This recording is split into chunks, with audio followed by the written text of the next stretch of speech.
Yeah, I know.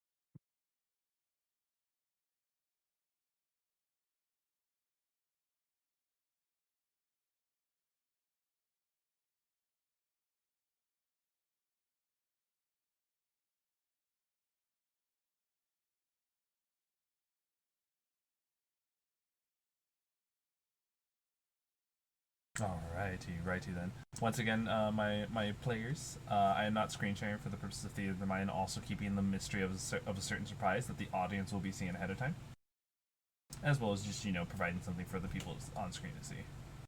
Okay. But yes, everyone, welcome. This is not your typical Tuesday session, as we are rocking half our normal crew. Instead, today, because of the fact that we are missing quite a few people, and we're going to be missing them for a few weeks, we wanted to do a 3-shot. So this is a 3-shot called The Six Faces of Death. It is a dark fantasy adventure where the premise is pretty much uncovering the mystery of what our players will go through as we begin with them shipwrecked on an island.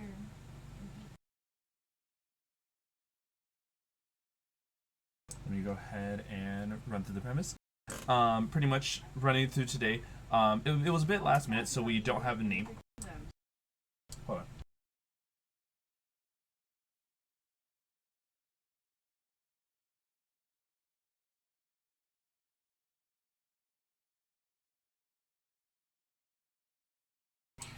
And running through our usual players is Tyler, who usually plays Dakota, but today we'll be playing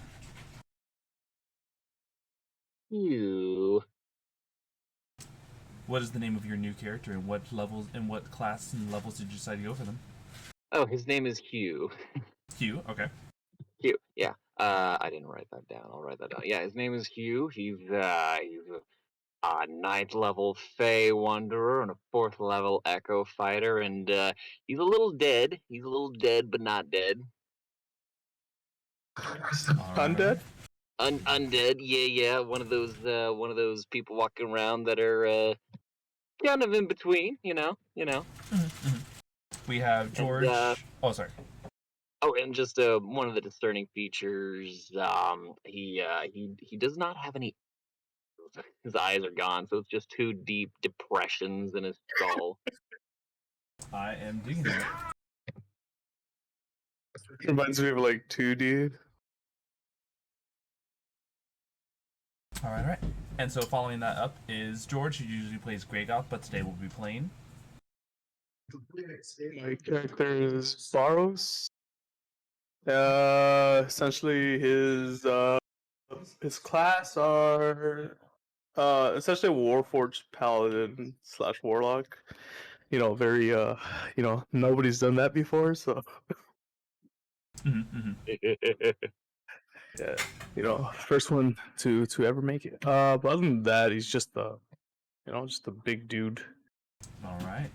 All he wants to do is bring bring blood for his god, dude. And that's about it.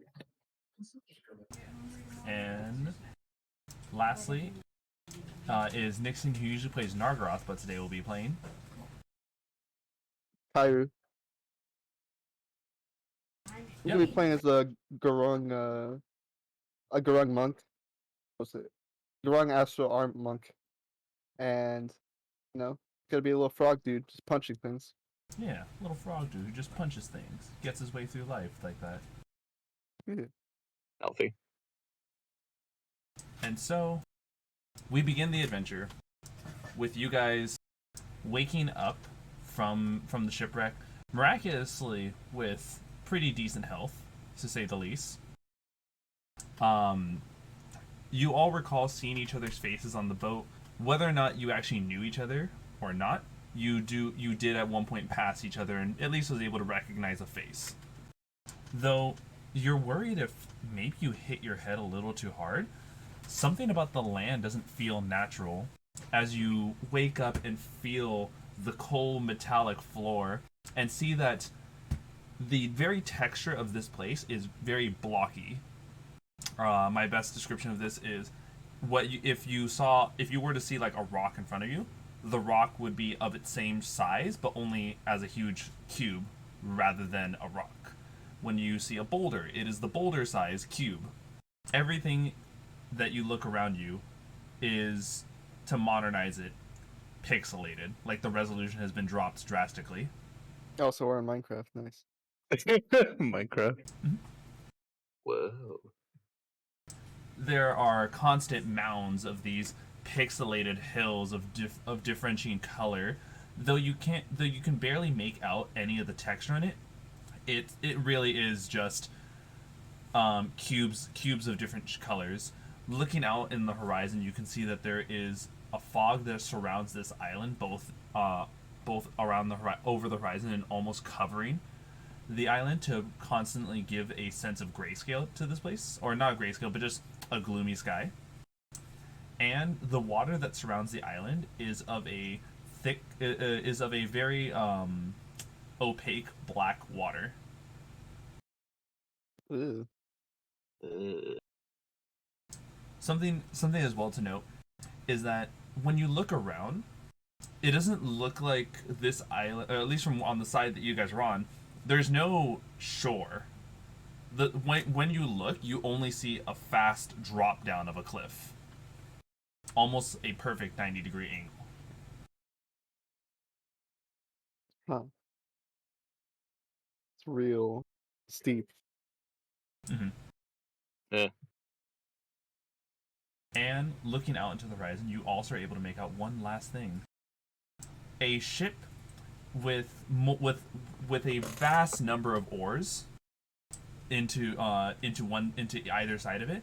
And through the architecture alone, I would like to have you three make a history check to see if you can determine what society that ship belongs to. Okay. Sounds good. Nah, 7? I was gonna ask, do you mind if I use my? Because I literally have like physical dice. Go for it. Nice. Finally, I could use them. Hey, decent check with a 16. Okay. I rolled a 5, so that Nice. is not. Yeah, literally 5. All right. Let me go ahead and have. There's one last thing that we are missing for this entire thing.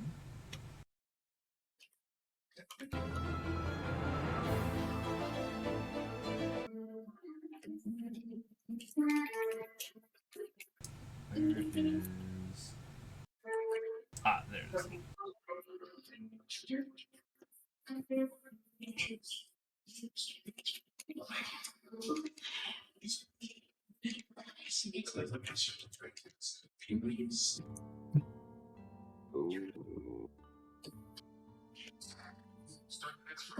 You know, something to add a little bit of a eeriness to this isle. There is Alright, this, give me a sec. with the constant gray sky, the unfamiliar location, and let alone faces that you're only vaguely familiar with, you start to get up and are able to make a better full understanding of your surroundings and what you're dealing with. You may choose how you wish to interact with each other now that you're all at full height. Full height? Yes, indicating that you guys are just standing up. Looking around, you are able to see that there is a small grung, a race of commonly known tree frog people, to say the least. Known famously for their poisonous skin. Yeah. A warforge who bears armor integrated into their system that would clearly that would clearly tell you that they could muster about through any damage taken, and a not so alive looking reborn. But you are already familiar that the world is such a magical and strange place. A reborn, though its outward appearance might intimidate some, it is not inherently evil. Hmm. Okay. What do you guys wish to do? You should probably get to know each other now. Yeah, probably. Hello. Seems like we're in the middle of nowhere. Never seen or heard of such a place in my studies. I still haven't seen such a place. Yeah. Looking I'm quiet. blind. I'm a little blind, if you couldn't guess. And I just put my fingers into my eye holes. Disturbing, but I have no eyes either, but Ooh.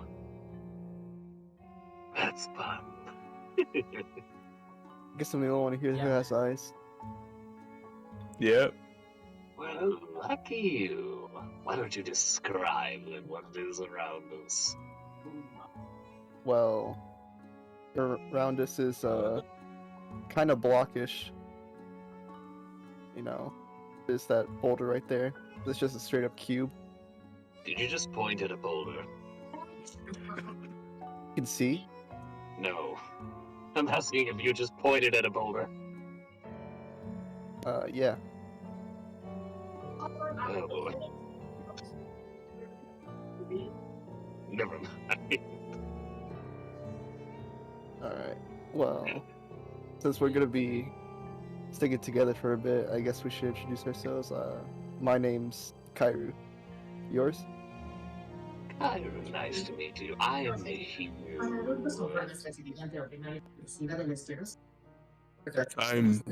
I'm Barrows. Nice to meet you, Hugh, and he's Kaeru, right? Yeah, Kaeru. Nice to meet you, Barrows. Barrows Thank you. with a B or with a D?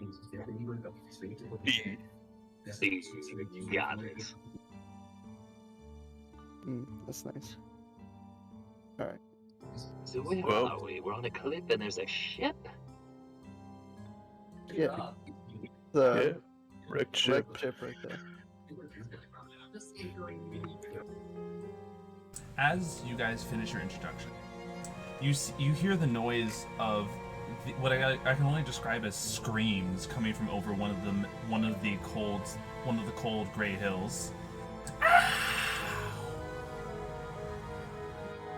Ooh, someone's having fun. Right. Well, no better place to start than a screaming hill, right? Oh, I Yep. agree. So Make haste. when you guys make haste, parts of the ground, while yes, there is a lot of cold metal feeling cubes, every so often you hear the sound of crunches and squishes. Please. Ooh. In case you guys are wondering, the entire island always has difficult terrain. Damn. So unless you have a way to bypass difficult terrain, your movement speed is considered basically in half whenever you're moving around. Oh, that's funny because I am not affected at all. Oh, I have mobile. all I right. have. What is it? It's a range. It's probably like your it's something about the ranger. I know this for a fact. Land stride. Moving through Yep. If this is non-magical, then I am. That is correct. fine. It is non-magical. I'm just skin and bones, so I don't sink as much. Mm-hmm. So, Greygoth, do you have a way to bypass difficult terrain or no? Who's that? No, I'm kidding. No, I don't actually. Well, not that I can see. So hey, there you go. Well, yeah. So there's one thing. You may be someone who can tank a lot, but you are slow compared to these two who move at their normal movement speed. I'm You- literally sinking into the ground with each step I take. So I mean, I'm pretty heavy. I'm a heavy boy, dude. So it makes sense, you know. Yeah. Don't And worry so- about me. I'll catch up. Not the automaton. Hugh and Kaeru. Yeah, Kaeru. Hugh and Kaeru. When you guys make your way, scaling the pixel hill, you see that on the other side are these strange type of constructs whose design you would have to roll a history check to determine more about it. But one thing that is definitely noticeable is that these constructs bear drills to drill into the very ground, and also let out their screams to help push aside. But something extremely odd about the way their drills are is that despite the fact that they should be on all normal circumstances a triangular shaped piercing thing, it is very much like the triangle is made of pixels itself as it's spinning and still managing to pierce the ground. Huh. Okay, so Does the filter as you just a talented C3PO impersonation? I don't know. Just do the R2D2 scream. copyrighted.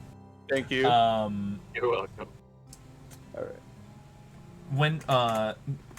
When you finally manage to catch over Barrows, you are able to also see the site that is the strange type of like drilling constructs that scream to clear out the ground that they've just dug through. And on top of this, Hugh, you're following a history check. It's really hard to make out some of the details of this, especially with the fact that most of their details are blotted out cubes. But you recall something of this kind being, for most mining material and mining constructs, it's a very Dwegar-like machine. Dwegar being that of the Underdark Dwarven race.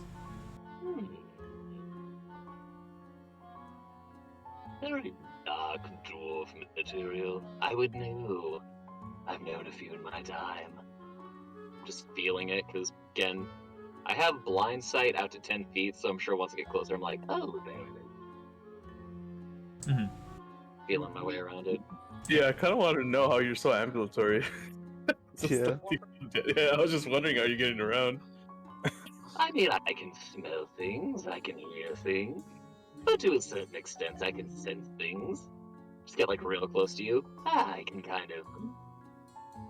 It's like an understanding, I just know. But I do, like put my hand out, I'm just like... "Ugh, so much metal. Ooh, Oh, but yes. you're as cold as I am, that's fun. Maybe we're not much different. Who? You're not alive? I guess not. But yet here you are. Exactly. One without a soul. Yet I still serve, my god. It just dawned on me that three of you have like two of you at almost every point have a trait that the third doesn't. That's kind of funny, actually. It's a very good compliment to each other. Oh. Speaking of which, Yeah. Hugh, can you do me a favor? Is. Can you actually? I just send you this question that I asked them before, but I forgot to send you. Quick.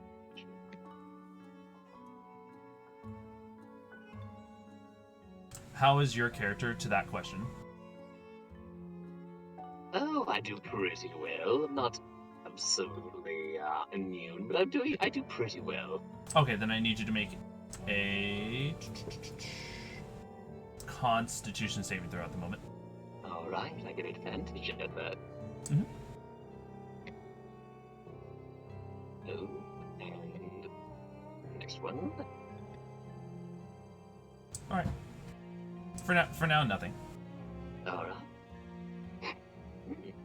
A little sniffle in my nose, but I'm alright. Oh, just a heads up, you guys get a +5 to saving throws near me. Yo, nice. Yeah, Just a heads up. That's Ooh, actually very important to know. Yeah. Yeah. So you guys, it says, you're saving through, yeah, What is the distance fine. of your aura at the moment? 10 feet. Alright, Ooh, so when in doubt, try to stay at least 10 feet within your paladin, and you will benefit from a +5 to whatever you roll on saves. Very cool. Yeah, I guess I would just be like, I guess I'd just tell him, like, stay close. How ironic aura for the can one that's the protect us. slowest of the group. Yeah. No, dang it. Walk with me, please. I feel really good standing next to you. Ooh, Are Warforged immune to poison? What did you, no, resistant. Sorry. we can find out. Let's find something and feed it to him. No need to eat or drink. Oh, that's right. You don't. Okay. Well, that's no fun. Alright, let's see if You No we can rub it rub on this you. mouthfuls. No Find mouthfuls. something that's bright and fluffy and just rub it against you and see what happens. Wait, can you? No, you don't have any skin, do you? How could you even Actually- get poisoned? Don't question the game. Just play. Alright. I'm just kidding, man. I I honestly don't know. How does he? How does a do you Warforged get poison a poisoned? machine? It's a good question. Just shove it in there, and then it just like clogs the gears a Does he little know? bit. What's up? How does a machine get poisoned? It's... Is this like you know the- what? We'll call it false wiring. It's Okay, False wiring. I'm cool with that. It just gets in the crevices of the machinery. That's what I'm thinking. Also, you Hugh, you rust you've been a little granted inspiration from Skittles. Oh, thank you, Skittles. Oh, I love your name. And so, there is something else I want to point out to you all. With the current vantage that you all currently are on, you're able to actually see one of the corners of this island. Yes, corners. With this corner more visibly in sight, you see that at this corner, it also is a very sharp 90-degree angle going horizontally, with what you can see is the same effect when the water reaches the cliffside, indicating that at least on the part of the island that you guys are on, it is almost very much like the corner of a cube. And not too far off from that corner is a 20-foot diameter circle. The Okay. circle looks to be of a dark gray material. Hmm.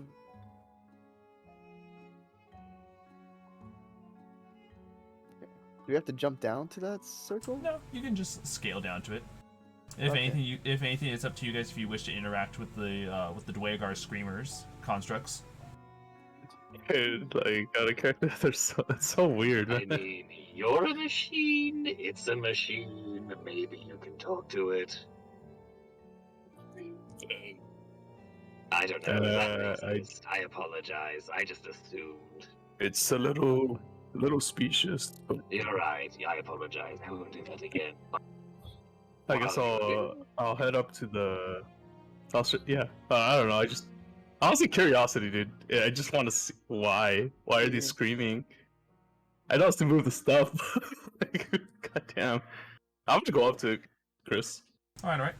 You head over to the Dwegar Screamer, and it's currently chipping away at the ground using the sonic screams to clearly like destroy more of the very rocks that it's breaking through. It is with the sounds of the sonic screamers hitting the rock. The way it bounces off creates this scream-like echo. Ooh. That's a little annoying, isn't it? A bit, actually. Ooh. Mm. But What if does thunder damage? you approach the Dwegar Screamers as the four of them look up at you, still continuing their work, though their attention is clearly divided amongst you and their work. They bring us no harm. They don't bleed. No need to do anything here. Yeah, not hostile. It doesn't seem that. Yeah, exactly. Not hostile. If you insist, we don't bother them. Someone said something about a hole? A hole somewhere?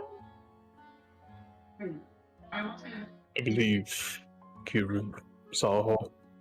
Oh. Let's start Right with the over there. hole. And if we see nothing, we'll come back. Let me see about.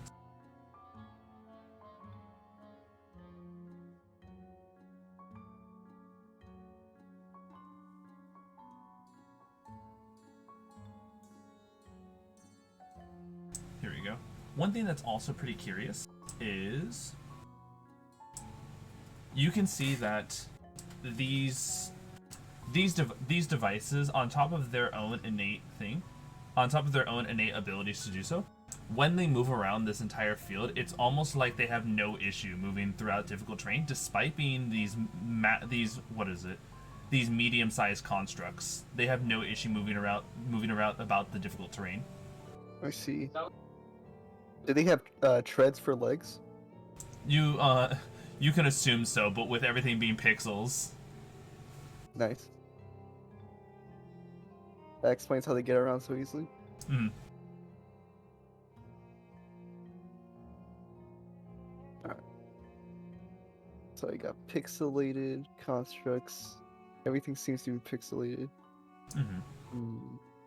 What a weird thing, huh? What a Yeah. weird thing. I don't know what to make of it.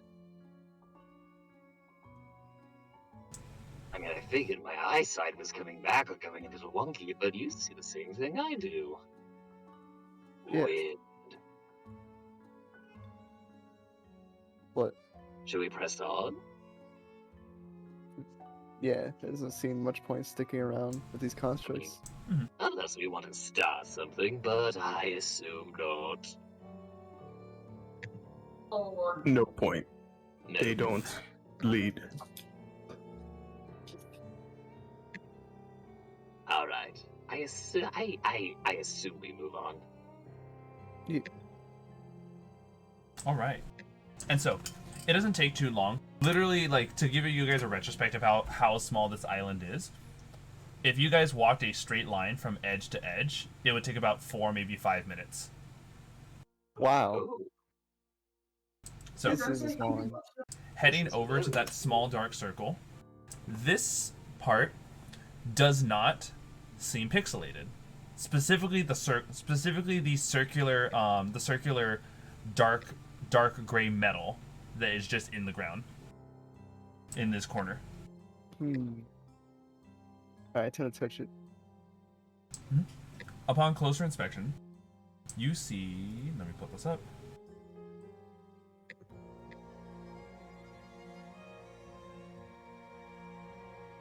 Here we go. You see that the way this I will give it just this flat circle is clearly knocking on it. It is made of a very thick metal, and in 4 corners. Sorry, not in. Well, there's no corner to the circle, but in 4 points, which you can assume coordinate with north, south, east, and west, are I can only describe as pixelated. What you imagine would be writing, but the writing itself is so pixelated it only shows up as kind of like what's that one font where it's just straight up a rectangle per letter? I don't even know. But you know what I'm referring to. No, this is There- the first time I'm hearing of it. There are no discernible letters amongst this. Oh, sorry, wingdings. Thank you. It's just every single letter is a pixel, a singular pixel. ooh. Bruh. And right above whatever text is being said is a larger pixel that has like a small indent into this already large indent of a circle. Well, I have no idea how to read this. Does anyone here do? I don't know. It's like gibberish to me. Do I know anything? Can I take a gander at it? Sure. You go on ahead and get closer to here, when all of a sudden the three of you hear something whirling and whizzing around from somewhere. I hear something whirling, whistling around us. What could it Hmm. be? On your toes. And so, you see, easily climbing out of the water.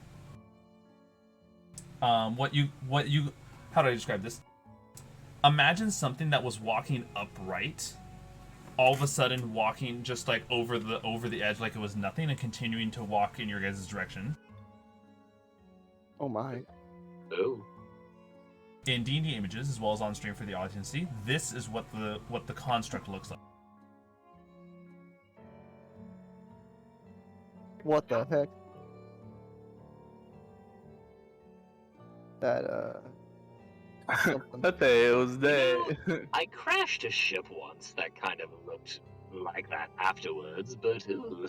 This large construct with bodies completely impaled all over it and clearly dragging and adding more to its collection looks in all of your directions. Sorry, looks in the direction where the three of you stand and begins walking menacingly towards you.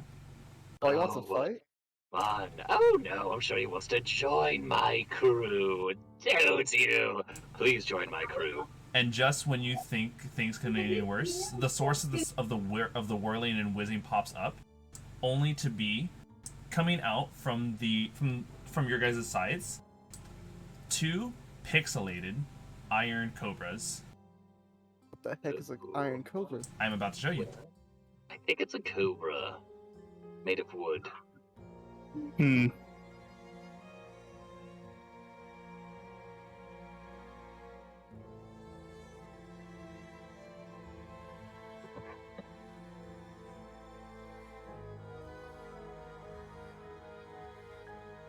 Ah, yes, perfect. I knew if I did this properly on stream, all I had to do was take an image and just like shrink it down until it was actually pixelated.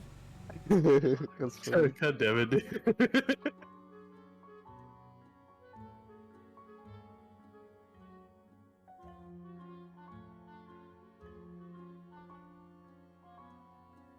Oh my lord. Yo, why is this pixelated? So small. Better. So yeah, you would have to basically like open the original and increase the zoom on your web browser to see what even this thing looks pixelated. It's kind of funny. I'm not even gonna try. Here, I posted the pixelated one. Let's go. Oh. Thank you so much, Nix. Yeah. Oh, that's lovely. Yes. And so you may all roll for initiative. Oh. Very cool. I got alert feet. See this? Oh, it's cool. I have the weapon that gives me advantage. Oh man. Boy, I had that. 16 and 19. Wow. Okay. Oh. Wait, I have. Well, let's go. The 26. Damn, dude. 26. 11. I don't think I have anything that can add to that. Nope.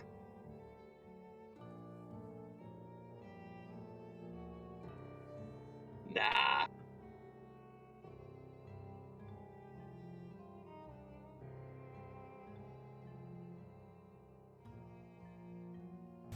I wonder what talent he took with that feat, says Bread.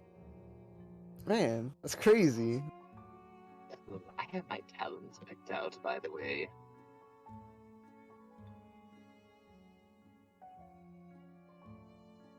So I think we're good to go.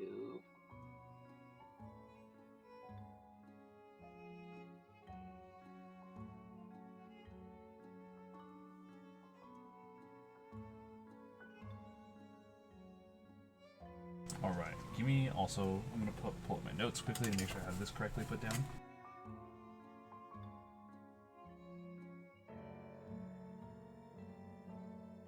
This thing is terrifying for a fucking, for its talent list. Oh no. Wait, I thought only we got talents, man. We're fighting enemies with talents too. Wait a minute. What the hell?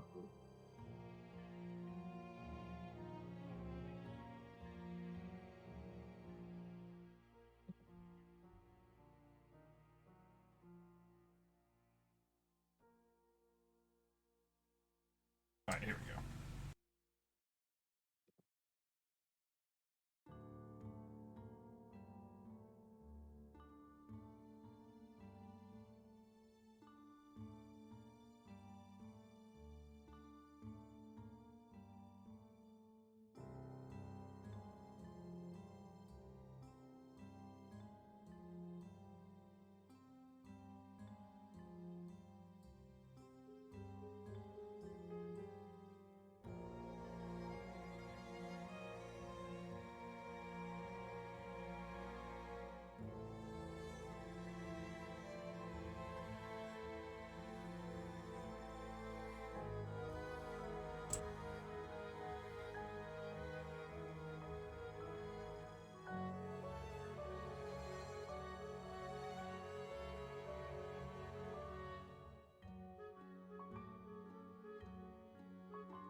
Alright, good luck. Kaeru, you're up. God, Nice. now I'm thinking that your name is Caillou. Yeah.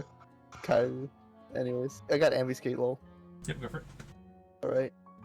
Xena, do I get bonus action with ambuscate, or is it just an attack action? Just the action itself. If it provided Okay. you like a full turn, that'd be ridiculous. Oh, that'd be funny. That's just ridiculous.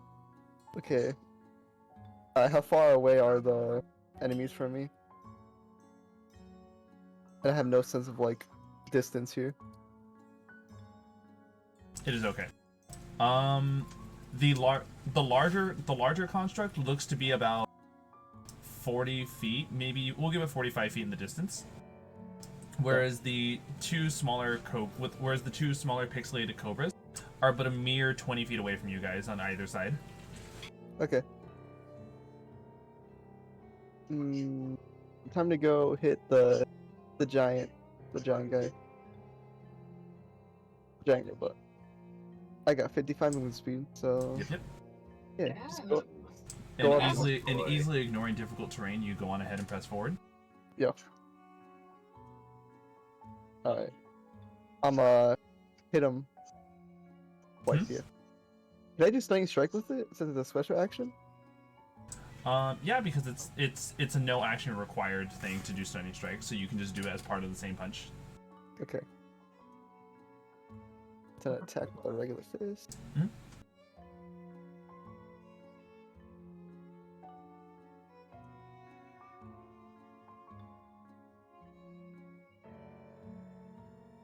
$22 hit. A 22 does successfully hit. Nice. You deal no damage to this thing. Damn. Not even the poison. It is a construct. It was worth a shot. Anyways, When you punch this thing, you hear the sound resonating from your fist, and you recall that sound, the most dreaded sound any monk can hear. You're What? punching a creature that requires adamantium to do damage to. Are you kidding? Oh, Boy, dang. Oh wait, skills leaving. Say bye. that didn't Nice sound skills. good. God damn it, Can I at least do adamantium, dude. can I at least do a stunning strike to it? We should be able to, right? Yeah. Oh Let's see what boy. we can do. Oh boy. Does it have to be does it have to be? Can it be Yeah, but your hands are magical, aren't they? Or is it just absolutely immune? It My could just hands are be, magical. yeah, just straight out adamantium. Adamantium No. or bust. Yeah. Oh, Yeah, we gotta run. right. I'm not What great. about magic? Does magic hurt it? Yeah, wait. I think we have to find that out. Oh man. I'm back. Welcome back, Xena. Xena, can I do a stunning strike to it at least so it You can stops still me in do a its stunning tracks? strike on it. What type of save Okay. do you need? It's a Constitution save of a DC 20. Alright. And once again, this is to do the stun condition, or is it called stunning strike and it actually does something else? It's stunning strike. It stuns them until the end of my next turn. I think they have to make a If save. they failed it, yeah. Yeah, con saving throw 20. If they Oh, God. yeah, It rolled a 22. damn pass. It just took your punch and just kind of like looks down at you. See. Okay, it's like an attack, I guess.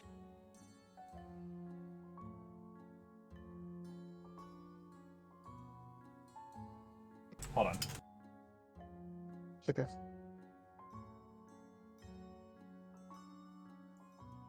$21 hit. A 21, because you're trying to punch this thing again? Yeah. Yep, a 21 successfully hits, no damage again, and you need another con save. Yeah, stunning strike, yeah. This time was a 20 on the dot. Damn it. Alright. It's time to run away. Yep. How so? I'll just move back 10 feet. Still got 10 feet left over. Yes, you provoke an opportunity attack, though. Mobile, though. Oh, that's right. I totally forgot about that. Yeah. Ooh. Got him. So once again, you moved 45 feet in, so you moved 10 feet back. Yeah. All right. Would you say that's it for your ambuscue turn? Uh-huh. All right. It's your regular turn. A regular turn. Ooh. Alright, time to move back to my party. Okay. I'll use a bonus action to summon up my astral visage, I guess. Okay. You moving back to your party. You guys saw Kaeru move in, punch the thing 2 times, do nothing, and just come running back to you guys. Boy.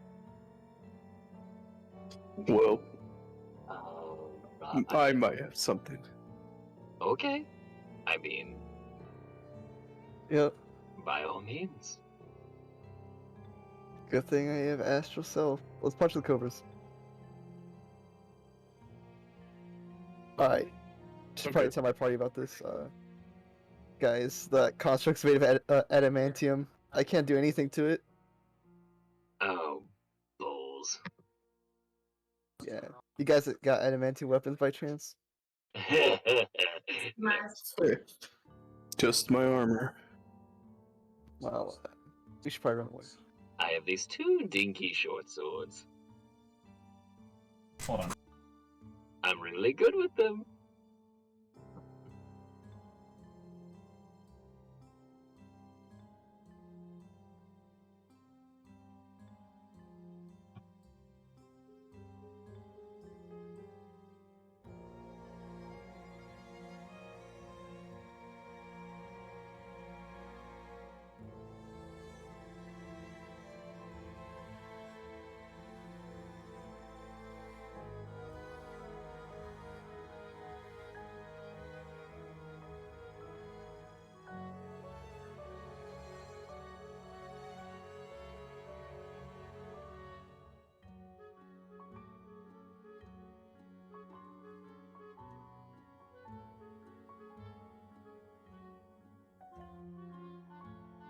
All right. So, Kaeru, you activated your astral arms right now, but is there anything else you wish to do? Yeah, I'm right next to just the party, right? So Yeah, these you're near cobras are 20 feet away from me. Yeah, those cobras are each 20 feet away. Okay. Let's see here. Okay. I still have some movement speed, like 20, to like fight one cobra. Yep. I'll just go up to the other one of the cobras. Okay. And then punch him with my astral fist. All right. Your astral fists do force damage, correct? Yeah. All right. You're good. Go for it. Okay.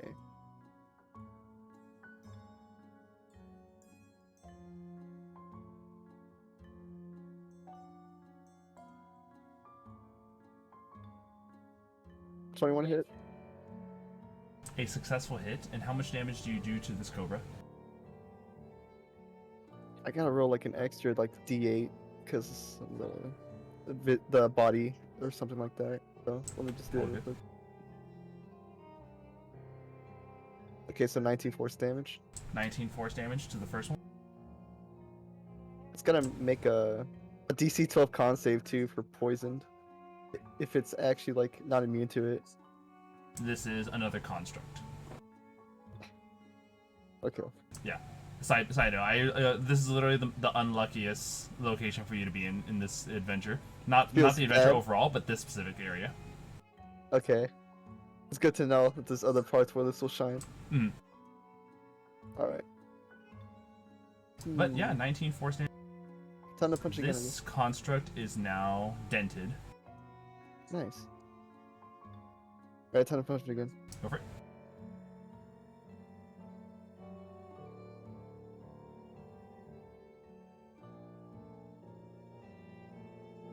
Oh, that's a nat one.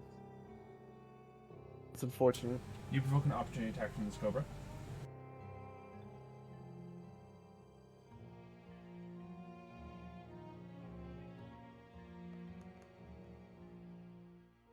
But a 9 does not hit. Nice. Alright. I believe that is your 2 attacks. You've already used your bonus action. I believe that does it for your turn, correct? Yeah. Alright. May God pray for you. Oh no.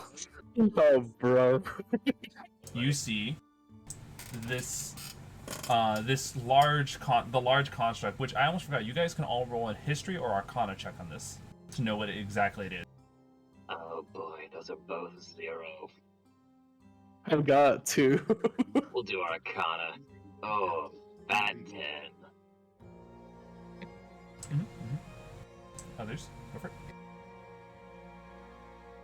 I got an 18. All right. And how about you over there, Barrow? God damn it, I was fucking muted. I got a 2. All right. So, Kaeru, you, Yeah. especially after that humiliating attempt at fighting it, this is a deadly thing known as a cadaver collector. What? The ancient war machines known as cadaver collectors lumber aimlessly across the blasted plains of Archon until they are called upon by a necromancer, hobgoblin general, or other evil warlord to bolster the ranks of a conquering army. These fearsome constructs obey their summoners until being dismissed back to Archon, but if a summoner comes to a bad end, a cadaver collector might wander the material plane for centuries, collecting corpses while searching for a way to return home. I see. Without a summoner in sight, you imagine that this thing is just wandering aimlessly, collecting bodies as it moves around the island. Oh. It was collecting bodies and Oh, just pissed it off. yes. These Oh, are... That's not necessarily that, more or less. This thing will wander aimlessly, and when it comes across bodies, it will keep adding to its collection. Even if they're alive. Yeah. Oh no. Okay. Guys, Especially it's because a you cadaver understand. collector. One thing that makes their job easier is when they do this.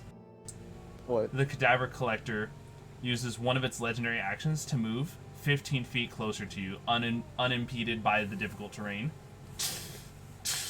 Bruh. No. Barrows, you're up. Nice. I will chuck a spell at it, man. Sure. Yeah. The cadaver collector or the iron cobra that's been dented? No, the cadaver. Oh, wait, should I just do the cobra? Just Check it, see if it's immune to like magic. Yeah, I'm just gonna chuck an Eldritch Blast at it, dude. Alright. Ooh. 20. Oh, damn it! I have these dice and I don't use them. 26. 26 does successfully strike, dealing however much force damage you wish to do. You can deal. Yes, it can Oh. die. It's not immune to force damage? Nice, Oh. 15. 15 damage dealt to the cadaver collector. With that, its head sharply turns in your direction. Oh. Waste of time.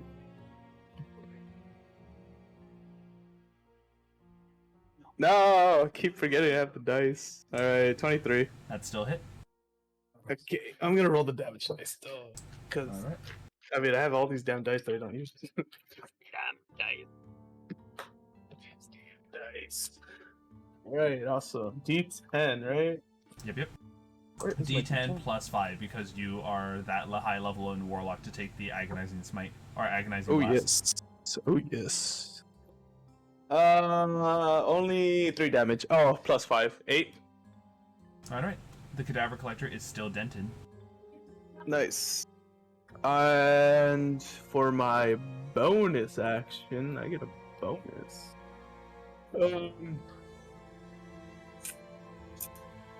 I will use a hexblade. Oh, yeah, I might as well, right? Just, Yeah. I know Yeah. if I might as fucking well. Yeah, I'll do a hexblade's curse on it then. Alright. Just because like we just wanted to check. Marking, I mean, marking I the could- cadaver collector to do extra damage to it when on your subsequent turns you have hexed it. Yeah, I should have probably attacked once and then done the hexblade, but Yep. yeah, it's all good. At the end of your turn, the cadaver collector decides to move 15 feet closer to you instead. It is made a total progress of, we'll say, 25 feet in total towards you, so the full distance now between you and it is 20 feet. Okay. Oh, can I still move? Yes, Oh you can. wait. You have half your movement speed though. Okay, I moved back 15. Alright, you were 35 feet away from this thing. Okay, awesome. And so, it is the two Iron Cobra's turns. We'll start with the one that is directly next to you, Kaeru. Yeah. Does a 23 hit? Yeah. What is your AC, by the way? It's a 21. 21? Okay, so it didn't do that much. You end up taking 8 piercing damage and have to make a Constitution saving throw. Okay.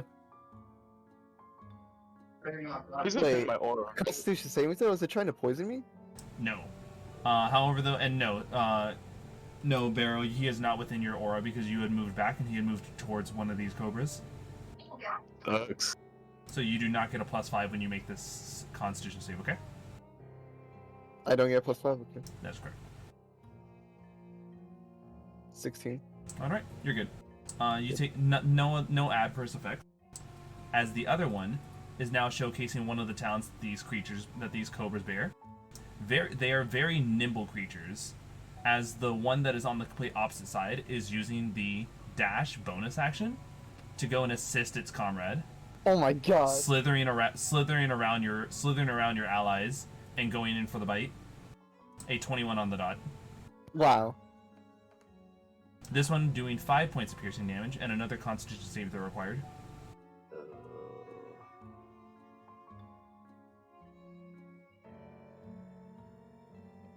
15. Alright. You pass and take no adverse effects. Okay, good. At the end of the second one's turn, the Cadaver Collector moves 15 feet in the direction of in the direction of Barrow, which coincidentally puts it right in front of you, Hugh. And now, with the Cadaver Collector's turn here, the Cadaver Collector, you're about like only 15 feet back from where you were. Yeah. So, I need both Hugh and Barrow to make a Constitution saving throw, as the Cadaver Collector's jaw unhinges, kind of like a way a Nutcracker's jaw breaks down, and you guys see a small little nozzle come out of its mouth, and a paralyzing breath effect coming over you two. Is this like a poison? It is.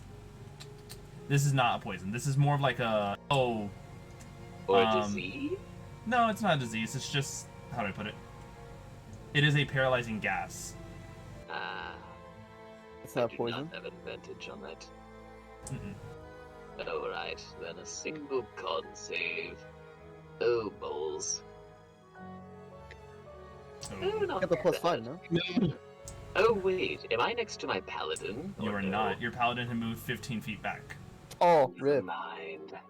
I'm And just so- standing there then. The both of you are now Oh, paralyzed. mine's 17. Wait, mine's 17. Oh, Yours is 17? Mine. Yeah. mine's Huh, why is 12 yours is- 17, Barrow? Because I rolled a 5 and I had a +7 Mm. for So, my. I'm gonna my... let you know this right now. If you actually take a look Uh-huh. at all of your saving throws and then notice the modifier difference, they're already accounting for your bonus. Oh, I thought that was just on proficient. Oh, I'm not proficient. Yeah. Oh crap. So normally your con would have been a +2, but Gotcha. because of your ability, it's +7. So you both are now paralyzed for a full minute. dude. Oh, boy. Remember that while paralyzed, any hits on you are automatic criticals.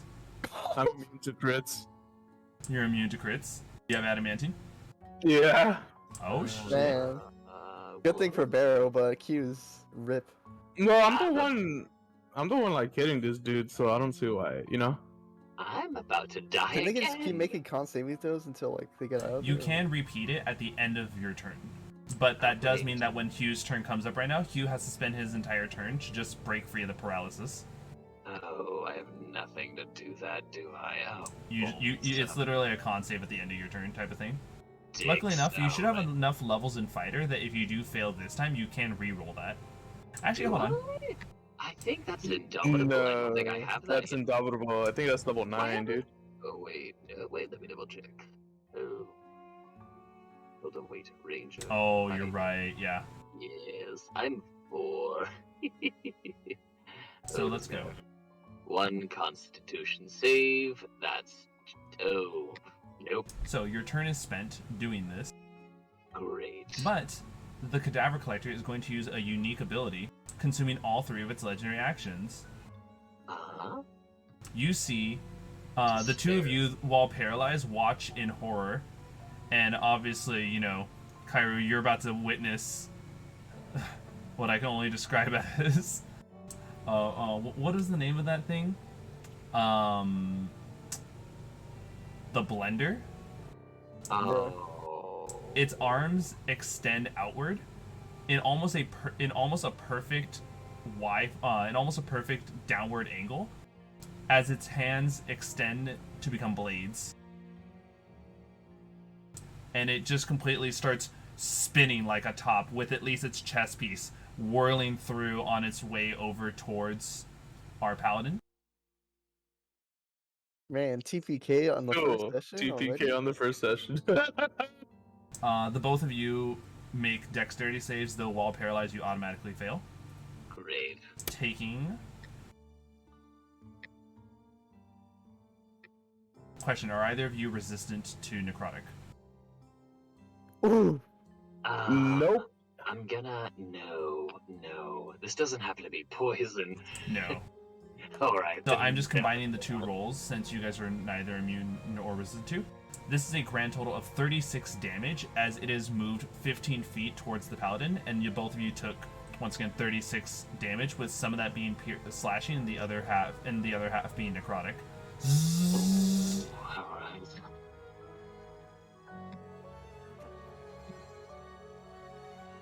Alright. Alright. Kaeru, it's your turn. oh man. The party's getting annihilated when I'm fighting these snakes. Alright, time to take care of these snakes real quick. Alright, time to hit the one that I hit before. The astral arm.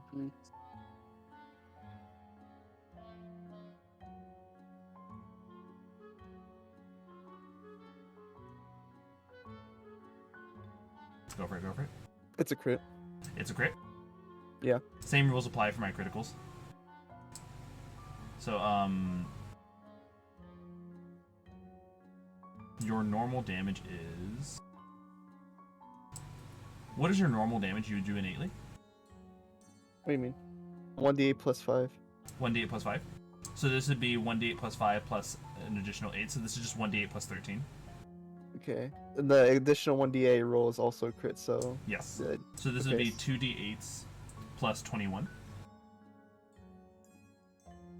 Okay. It's a 30. Alright.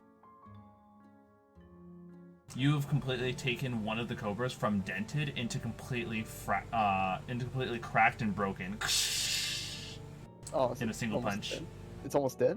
Nope, that one cobra completely was obliterated in one punch. Oh, wow. I destroyed it. Boom. And the other one's already there next to you as well. Nice. Hey, yo, watch your tone. Alright, time to fight the other one.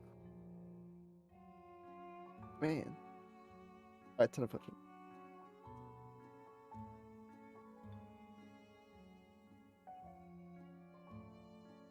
Does a 19 hit? A 19 does indeed successfully hit. Okay. That's a 12 and force damage overall.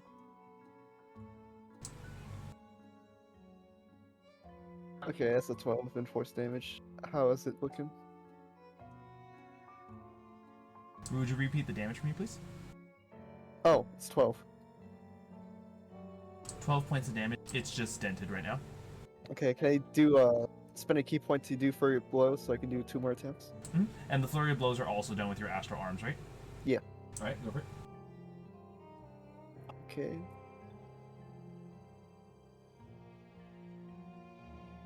$28.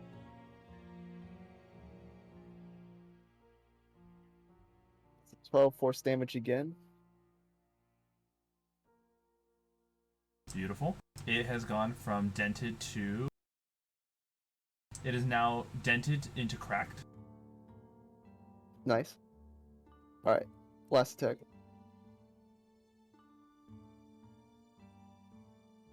Ooh, this is a 14 of a hit.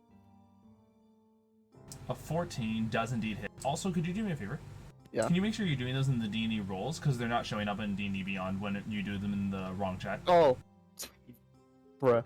All good. Yeah, sorry about that. So what was the damage overall for this one? That was a 16. You took this one from cracked into fragile. It looks like one more hit should do it. Wow. Too bad I don't have that one more hit. But luckily enough, with that being it for your turn, no more legendary actions can be spent from the cadaver, as its whirlwind attack was pretty much all 3 of its legendary actions for the round. So Barrows, you may spend your turn doing that con save. Shoot. All right.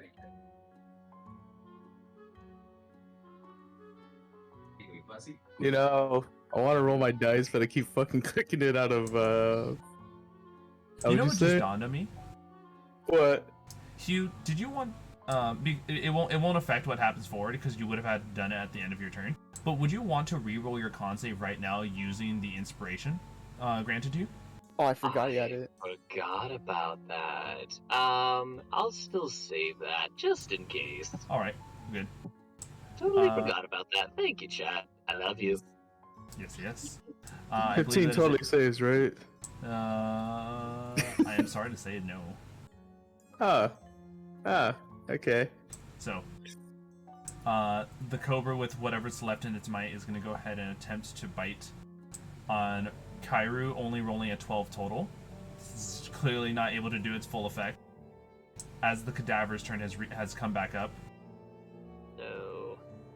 Now in front of the paralyzed paladin, it is going to do its 2 slam attacks.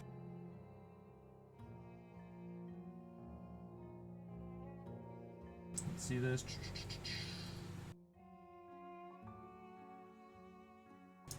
It's 2 slam attacks made with advantage. Almost forgot to roll this one with advantage. This is a 16 total for its first punch.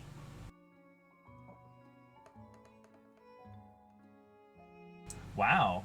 Even with advantage, it rolled a 16 and a 14. Oh, Wow. Boy. Suck it. Damn. He missed. Good. And so, you managed to avoid the damage from the slams. I'm trying to see if there's anything else.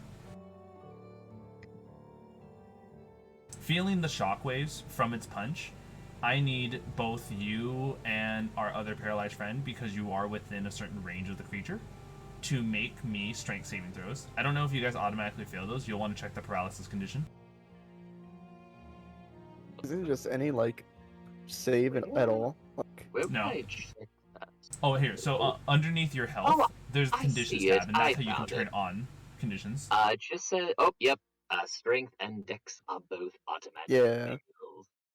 All right. Poop. So you both automatically fail those. So along with being paralyzed, your bodies feel the shockwaves and are now knocked prone to the ground.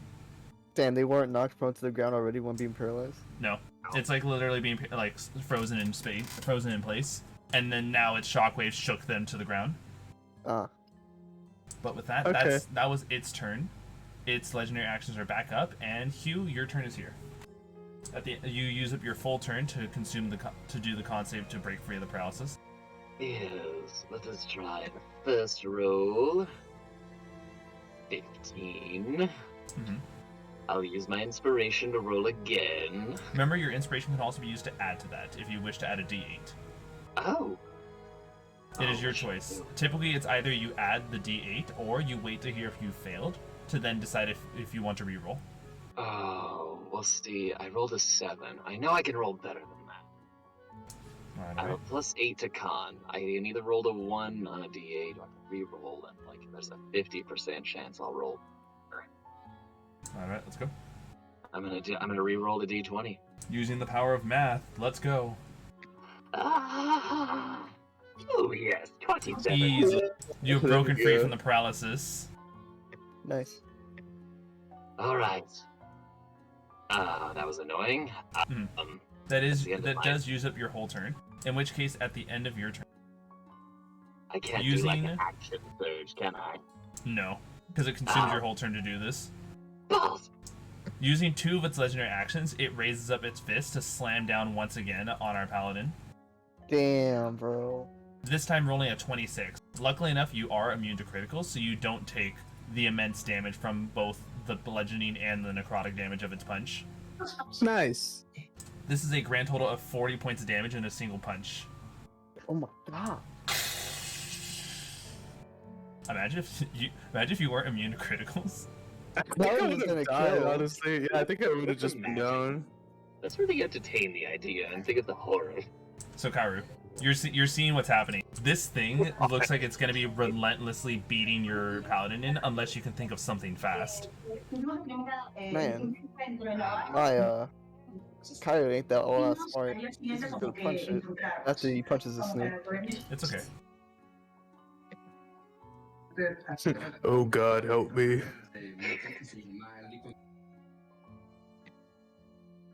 It's in that one. You provoke an opportunity attack from the cobra. It missed. It rolled an 8. Let's go.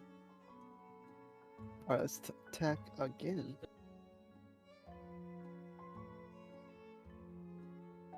Alright. 22, so it hit. And you don't have to worry about the extra damage. You killed this thing outright. Oh, nice. So that is both the iron cobra's dealt with. Alright. How far away is the construct from me? That thing is easily, like, let's say 25 feet away. Okay, I can make it then. Yeah, I'll just go over to it. Alright.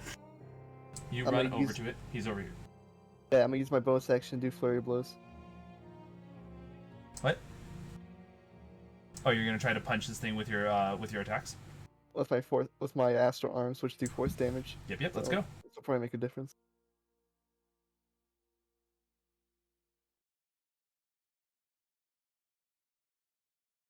$25. A successful hit. Rolling the D8. It's 9 damage. 9 damage. This thing's body sharply turns in your direction. Oh no. Alright, your second punch from your flurry of blows. 22 hit. Alright. It's 12 damage. Alright, 12 points of damage. However, though, it is... I'm gonna let you know now. The cadaver cannot really spend any more legendary actions because its slam costs 2 out of 3. Did it already do its turn? Oh, It's- no, it hasn't yet. No, its turn isn't up yet. But luckily enough, what you did is going to distract it from beating Barrows in, which will give Barrows one more turn to try to break free of this paralysis. Alright, well, I'm like almost if that's dead. the case, I'll just like move away. Since I Alright. got. Yeah. You use 25 of your movement speed. How much movement do you have left? 30. 30? Yeah, I'll move away 30 feet. Alright, So it's gonna come to me now. then at the end of your turn, it moves 15 feet towards you. Come. Alright. Barrows, you can go ahead and make your constitution save. I'm gonna quickly go ahead and help my child. Good. Yeah, all good. I'm just gonna roll my own dice. I swear to God, if I roll anything less than a... How much do I have to roll? 17, right? You don't know the DC. No, I was talking to you specifically. I mean, you know... Let's go. Chip G. Let's see what you need to get. Okay, I got a 16. Plus 7. Plus, wait, 16 base? Yeah, 16 was base. You're good. You are no longer paralyzed. However, though, that was your entire turn to use up. I will be right back, everyone. We're gonna go ahead and do the intermission. Neat. Okay. Wonderful. I wonder what would happen if I rolled on this. Oh man, fuck this online dice. I hate it. Well, you know, it's just all Are over you the place. rolling on D&D Beyond? Yeah, I'm just using. Oh no! Oh, there you go. Fuck, finally. Anyways, yeah, I'm just gonna roll my physical dice because dude, I bought these. These were like a good Whee! $30, and they're I want to use them.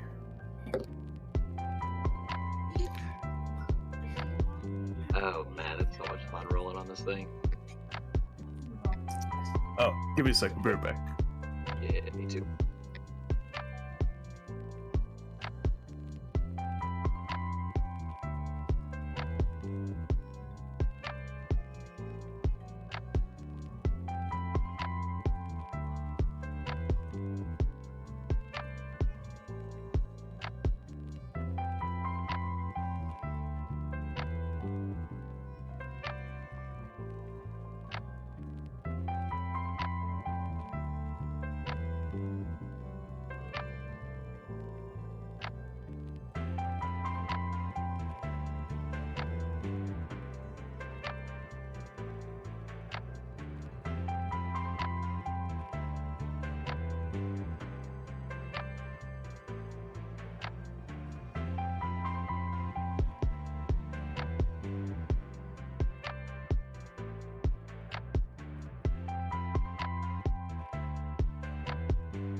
Are you guys there? Yeah, I'm still here. Okay, so we're still waiting. Making some soup. Yeah.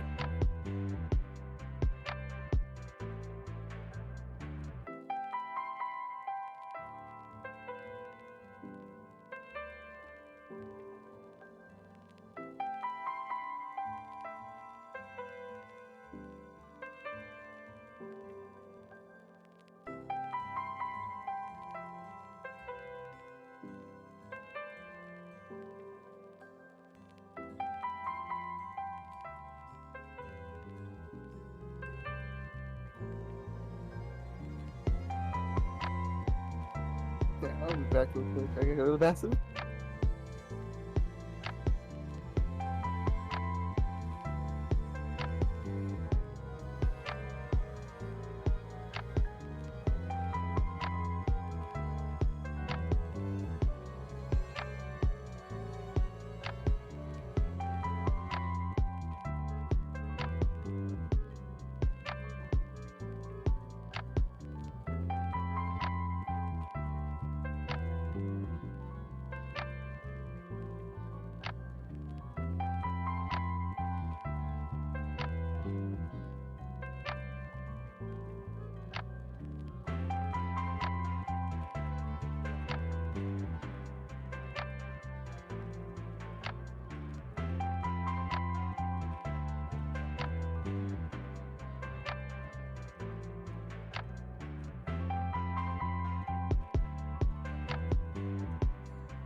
Bro, how long has it been? Good I'm back. good 30 Oh. minutes. There it is. That's so funny. Yeah, you said that.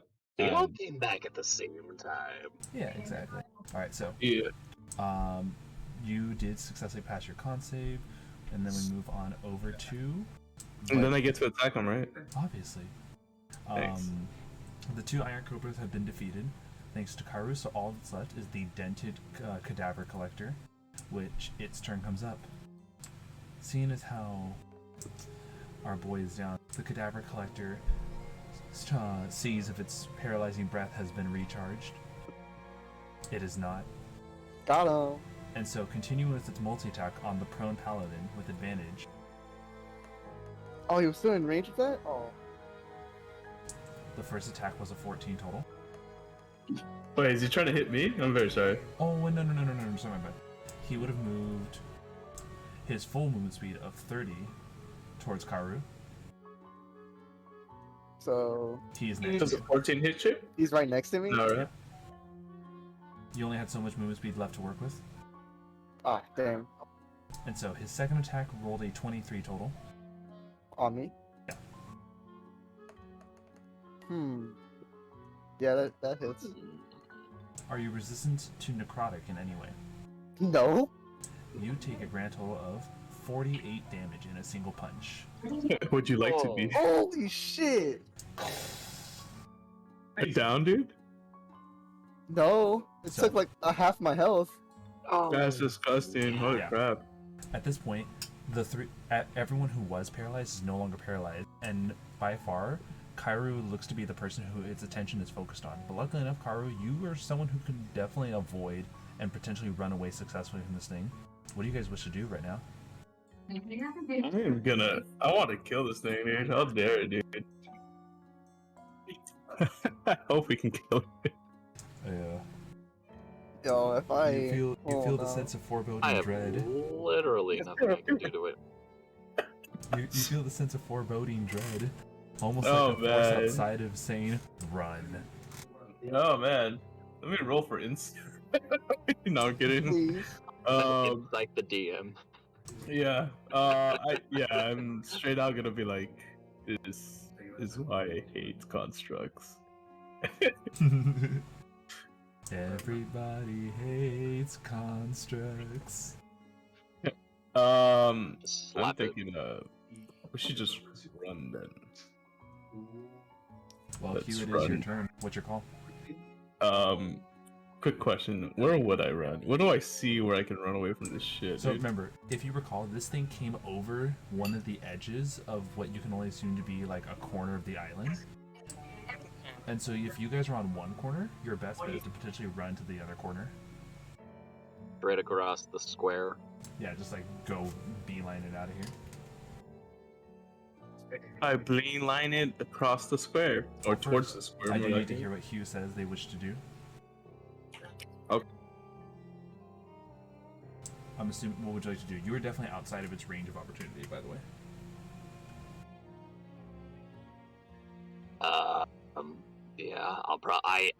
Yeah, I'm not gonna have anything to use against this. So yeah, I'm gonna disengage and run away. All right.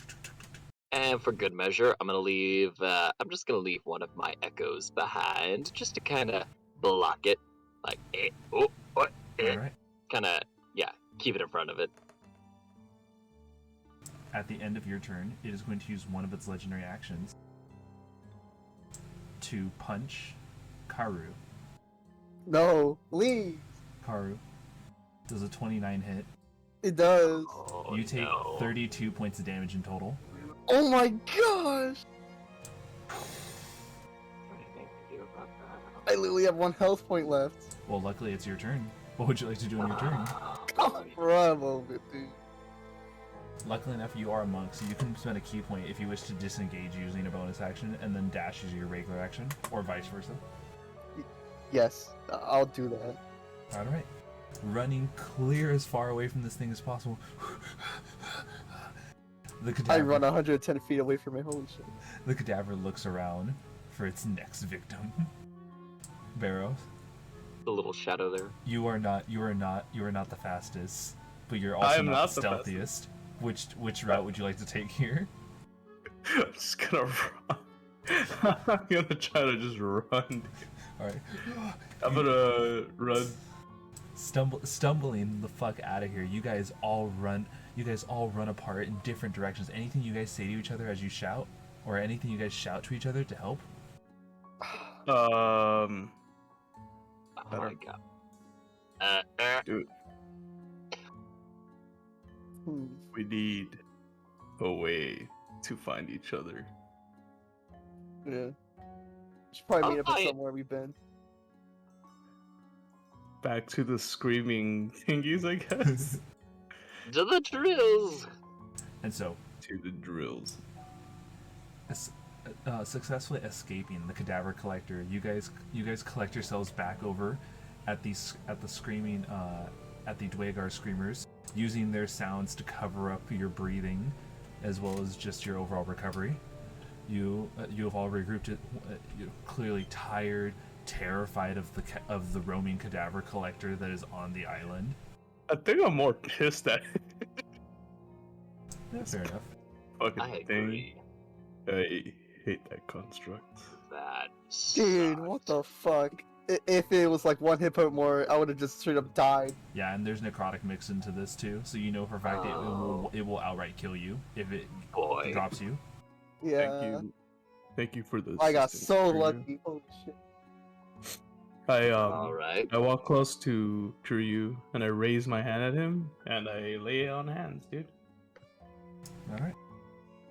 I give you 20. Wait, can we take a short rest first? Yeah. Or You guys like to take Yeah. a short rest? I think I Yes. should get my key points back there. All right. So go ahead and everyone choose how many hit die you wish to spend in the short rest. okay.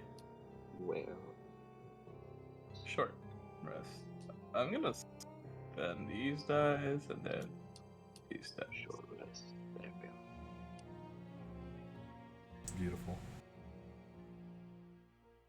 Let's do. Oh, they're all D10s. That's awesome. Wait, how much am I down? Wait. I have a question. If we waste half, do we get half from a long rest afterwards, or no? So yes, whenever you guys benefit from a long rest, you only recover half of your hit die that you half of your total level of hit die rounded down. So as level 13, you would only recover 6 hit die on a long rest. I'm gonna use a second wind before we do that, because I can get that back after a rest. Kaeru, how many of your hit die did you consume? Nothing yet. I'm gonna do that right now. 6 plus Oh, I was 4, referring that's- to Kaeru because I know you're gonna try to heal yourself with second wind first. Yes, I right. used 11 hit die. All right. 11? Oh my god. He was at 1 hit point. I literally almost died. God. I can't am seem sorry. to kill myself. What the fuck? Can't kill yourself? No, I can't heal myself. Just go ahead and just understand that you already know the value of each individual hit die. Okay, I'm just gonna roll. I'll do 2. 5. Alright. Okay, I'm doing this many. Oh, that was nice. Alright, so I heal 68. 38, and then I get a +2 for each one. So I rolled 6 dice in total. So that's an extra 12. So 80 HP back. Alright. Oh, there you go. Alright. You guys I'm only down recovered. You about guys recovered 12. from. You guys took an hour to recover. You guys feel a little bit better, and finally, there's some reprise. There's some calmness in the air, though something doesn't feel right. Mm. It's a bit too quiet. I don't hear the screaming anymore. You all notice out into the horizon that it looks like the sea is starting to rise.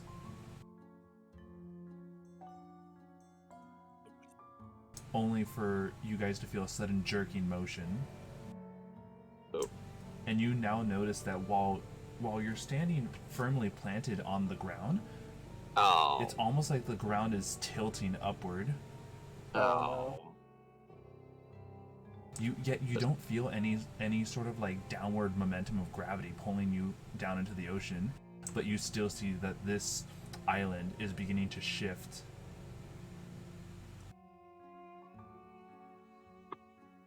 We have to hang on to something. Is the island like moving any Yes, the particular the island is direction? beginning to tilt upward, almost like Upward. your guys' fate, the side that you guys have been walking on is beginning to become a side of this cube. Man, good thing I have climbing speed. I run that way, wherever it's rising up to. Well, luckily, Yes. luckily enough, climbing speed is not necessary, as gravity is still like fixating you guys to one side. So you guys run. You guys just make a beeline for it. When all of a sudden, right before you guys make it over to the edge, you notice a sudden jerk. You guys are perfectly perpendicular to the ground, and then the cube drops. Everyone, What? make a dexterity save to land on the new front-facing side, or else you're pulled into the water. Oh boy. Oh. Remember, you get a +5 if you're near me. Yes. Am I near you? Yeah, Yes. +5. Let's So assume that that's, you guys have been next to each other. 23. All right. 14 Oh, in total. 30 +6. Oh, it shouldn't be too bad. 19? Let me take a look at the DC for this. I mean, I can swim and I don't have to breathe, so I'm fine. That's true. Yeah, you know what? Let's take a nice My little swimming hit. speed is actually pretty decent since I have an armor of mariner. All right, let's see this. Okay. Oh, here it is. Jolted.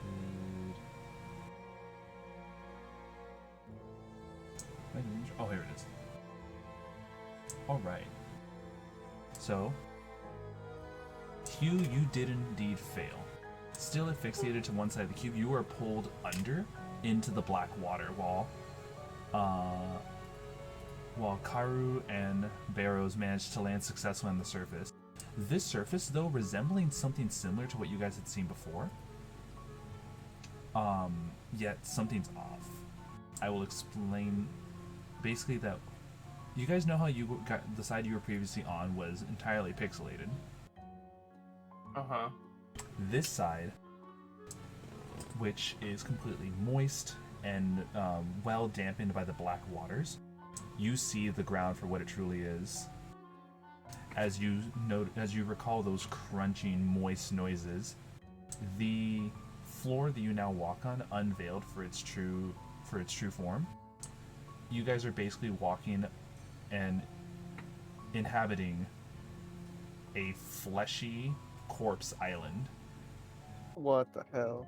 As every single pixel has turned into some sort of limb, organ, some sort of displayed form of mass that is just blood, guts, skin of all different types of races in the material plane. Oh. And the crunching noises is what is their broken armor pieces that slides and breaks into their bones. Let's go. Let's see Eclipse. It basically is. I want you guys to imagine that if any of you had or recall Berserk, it's the Eclipse, but it's the island entirely. On top of this, now we go to our person who got dipped into the water. As you get submerged into the water, it becomes more apparent that this is no natural water. As far as smell, as you were going deeper and deeper in, as you were about to descend into it, you have this type of how do I explain this? These three smells come to your mind. A type of spice that smells like cinnamon, Ooh. mineral salts, and tar all together. Ooh. You may now make a religion check. Oh. That is also 0. It is fine. Ooh, but I can add. Oh, but because I have knowledge of the past life, I can choose to add a d6 to that. So I might just do that. So it's 10 plus a d6. 5, so that's 15 in total. So, Though the smells overwhelm you, nothing comes to your mind as far as what this dark water can be. But it's very apparent that it has an effect on you, as I now require you to make an intelligence saving throw. Oh. And you, once again, you are in the water, no longer on the land near your allies. You do not get the +5. Gotcha. Is this like a disease, poison, charmed, or This is a frightened, unique or effect. This is a unique effect to the water that there's no way anyone would have resistance to this. Gotcha. You said an intelligence saving throw. Yep. Ooh, no, 9. It's okay. You feel a dark, sleepy sensation that threatens to pull your memories away. Ooh, that's weird.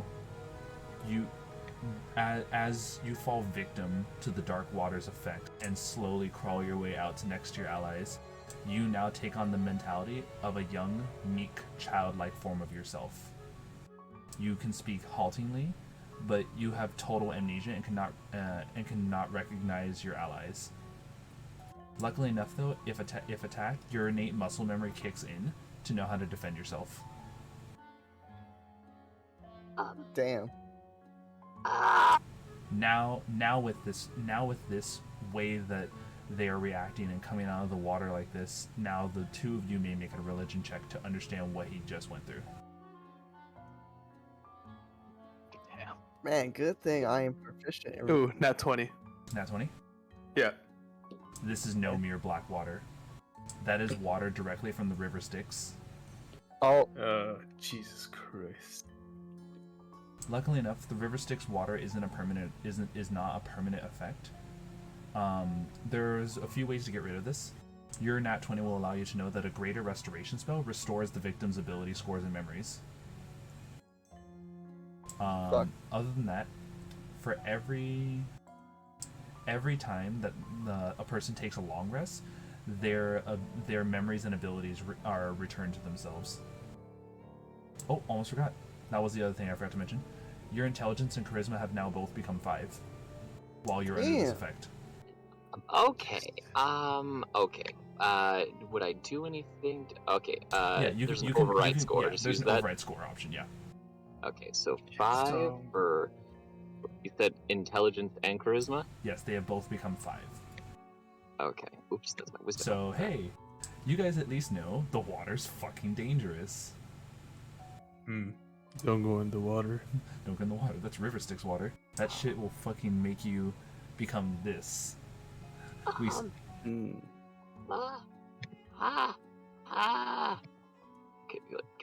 I talk? Like, my intelligence is fine. It explains. Well, so technically, like an intelligence of 5 is that above an animal.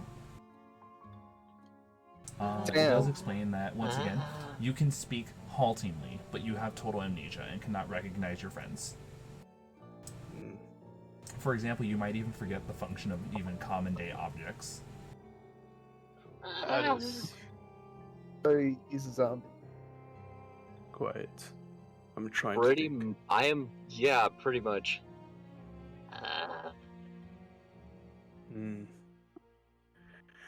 Well, he fell into the river of Styx. It seems like his memories and intelligence have been sapped. We can't help him right now. But Perhaps, they just kill him. Is that what you said? perhaps you can, but maybe I can be of some assistance. Oh. And quickly turn around and You turn around, and you see a dark cloaked figure, whose cloak and possessions are completely dry. Man, dark cloaked figure. I wonder who that could be. This figure pulls back their cowl to unveil their 3 skull heads.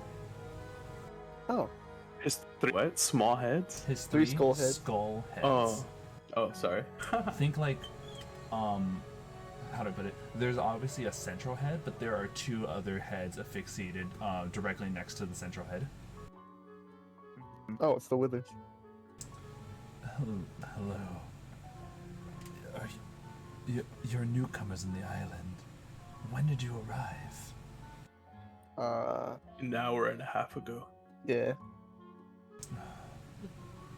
Shame.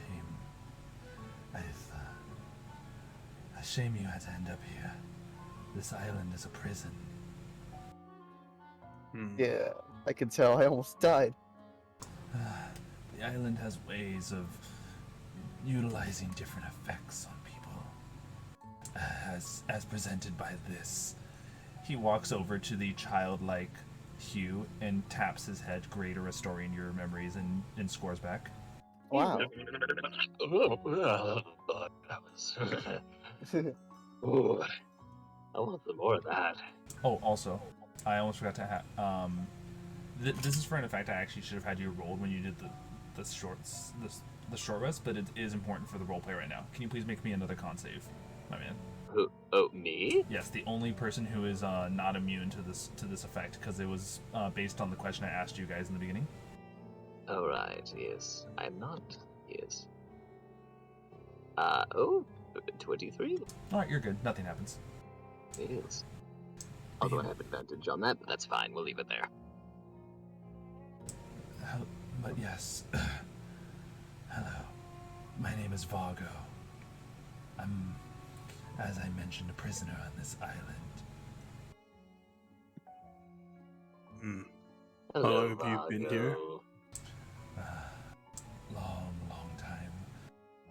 There's some ruthless fiends and pixel-like creatures that inhabit this island. And on top of this, the island's constant struggles against everyone provides a difficult thing to exist here, as you'll notice by its constant shifting and dangerous people you'll find here.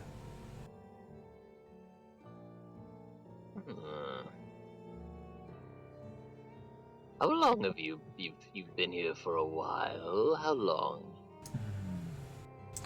For a long time. I've been a prisoner of this cube for hundreds of years now, cruelly punished for trying to overthrow the cube's devil lord.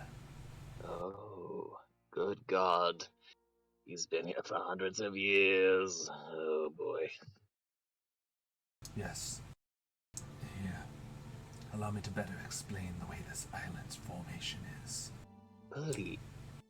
Are any of you familiar with Baldur's Bones? A game played with simple six-sided dice. Are we No. familiar with all those Kind of like bones, this. six-sided dice? I show him my dragon set dice, I guess. And like, You'll now see I'm screen you know. sharing. Yes, It's good. exactly. As every hour and every hour the island shifts sides, completely altering its new form. Right now we're on the two side. We're on the two side. All right. How What do were we on make- before? We were on the number 3 before. Did you all encounter any of the strange circular like holes in the ground? Yes, we did. yes. Yes. In the same formation as you would find on a six-sided dice. Those indicate the side that you're on. Oh my God, that's what that is. How often did it rotate? It rotates every hour on the hour. Oh Jesus boy. Christ. Yes. Imagine being a prisoner here for hundreds of years, constantly shifting with this, constantly dealing with this stupid shifting. How do you sleep? Like really, how do you rest? Luckily enough, I have found a way to bypass this, but the last shift might have caused a bit of an issue. Oh. In simple and short, you need to be a lawful creature to enter the cube. Wow. How convenient. That's alright. By lawful, what do you mean? I mean, like, I follow guess- the law? It or means you like... need to abide by a code of customs similar to devils, or, he looks around, paladins. Oh. Hey, good thing I connected to the cube then, I guess. Well, I mean, I follow a certain code. And what code would that be? The code of my brethren, a sort of a pirate code, if you will. I understand this. But that is a code that is not abided by true laws, as even then pirates are thieves among thieves. Yes, true. We do have a code. Allow me to also add this in. You would have noticed entering this new side that this thing is basically a cadaver cube. I gathered that much. Looks a little like me. In simple and short, what we are on is a damaged flying battle station, which I have figured out how to reactivate. Oh. However, though, only sufficiently intelligent people can interface with the cube. And if you help me reactivate it, we can be sure we'll make use of its power. By utilizing the cube's innate capability of traveling through the planes, I just want to reactivate it so they can leave the material plane. Okay, that sounds good. Indeed. Sounds like our interests are aligned for now. Indeed. Should there be any way I can provide assistance, I am more than happy to oblige, along with providing further exposition on the inhabitants of the island. So I guess we need to get into the cube? Is that the first thing we need to do? Be careful. Entering the cube is easy. Going throughout the cube's interiors is a lot harder.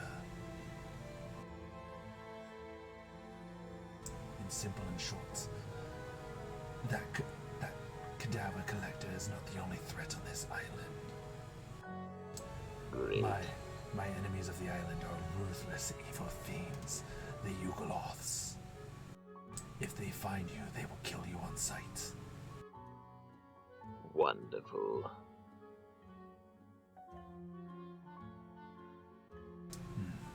And on top of What this, do we... if it wasn't for that, there's also that damn curse. Oh, that sounds like fun. Have you noticed the pixelization of the creatures on this island? A bit. Yes. Yes. It's a pixelating curse. I, for the most part, don't even know where it came from, but I do know that these pixelated creatures hold me like prisoners. And while not inherently evil, the pixelated creature's overarching goal is to spread the pixelization curse to all things. Very much a natural thing for them, but unnatural and not good for us. Like a virus. Exactly. It is a disease that infects you. Oh. Though, he looks over towards the monk and paladin. I'd imagine some of us are lucky enough to not deal with this. Indeed.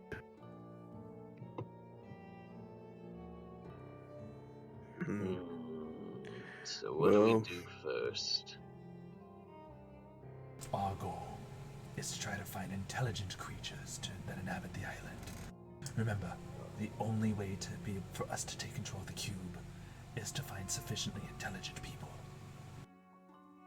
Alright, so do we wait here for the next turn of the die, or do we walk around?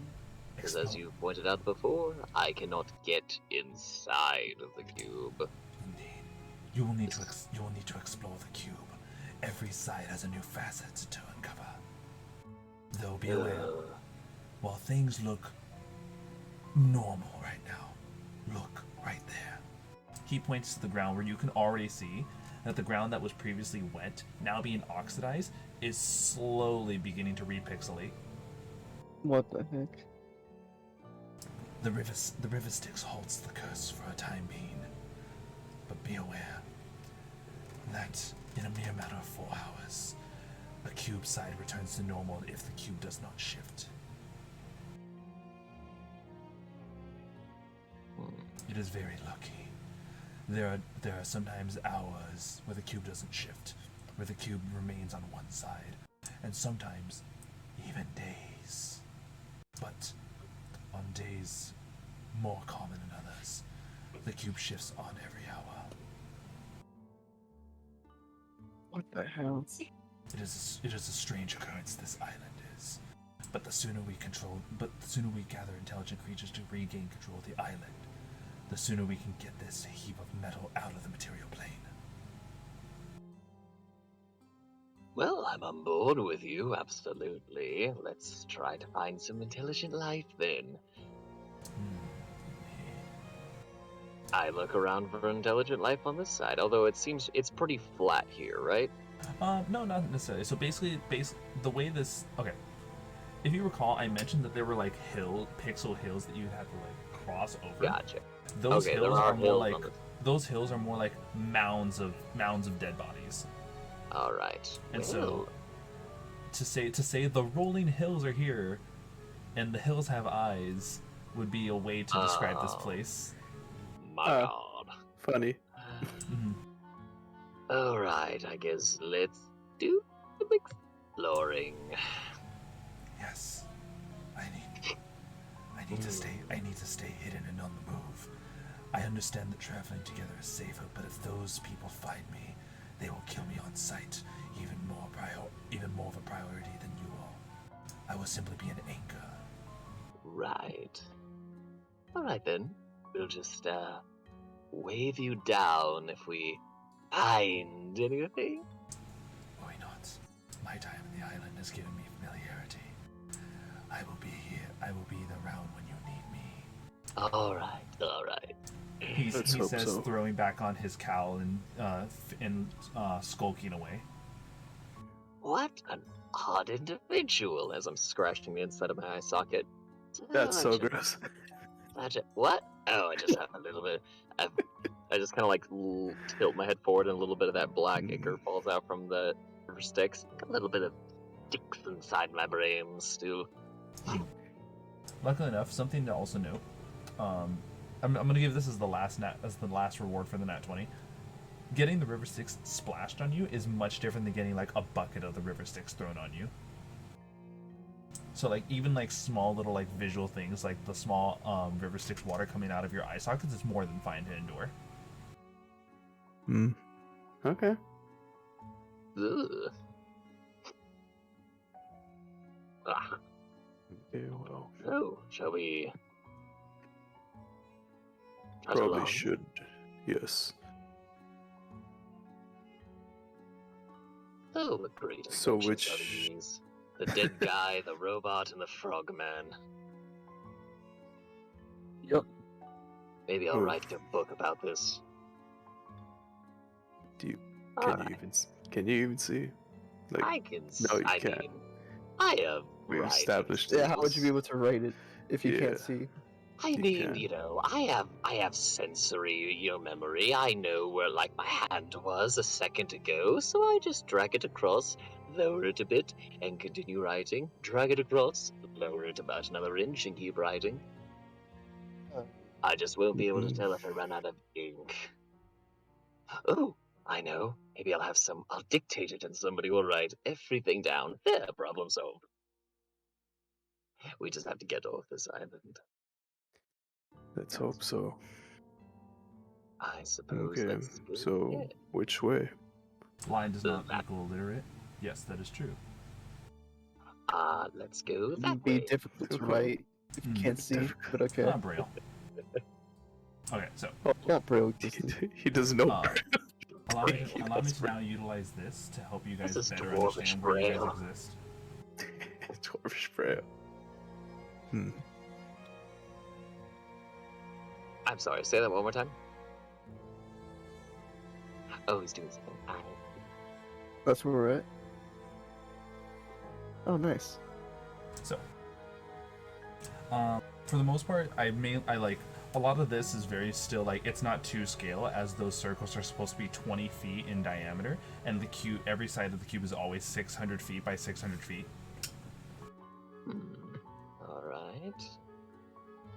So, should we go down or left towards the center, maybe?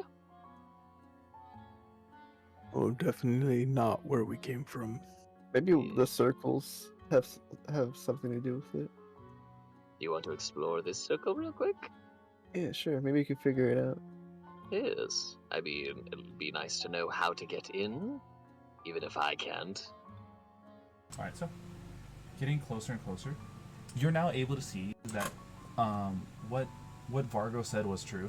The pixelating effect that was previously on the island is much more subsided, and in fact temporarily cured for at least the first few so minutes, as now those blocky text now have full on text for you guys.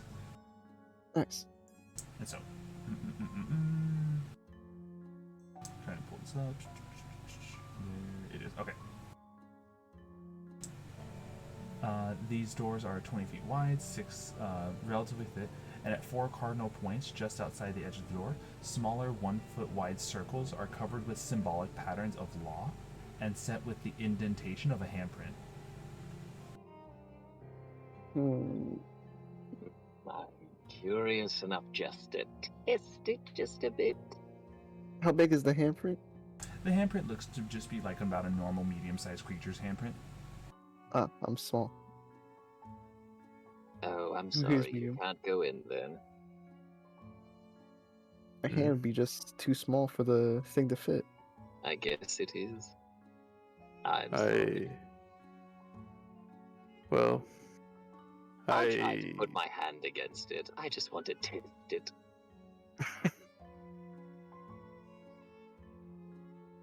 I don't care what he said. I'm confident that my code will get me in. Your code is considered neutral, as that's usually what pirates abide by. So when you put your hand on it, there is no indication that the door is working. I think it's broken. Okay, I'll guess I'll try it. I'll put my hand in the indent.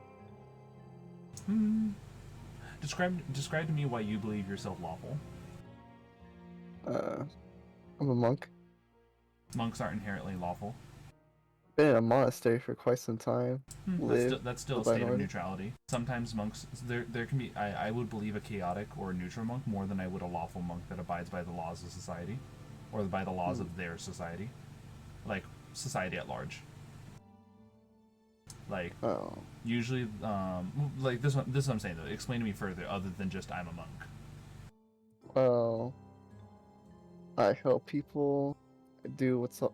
I always follow the rules. Make sure everyone else does it too. That's more neutral good than it is lawful good.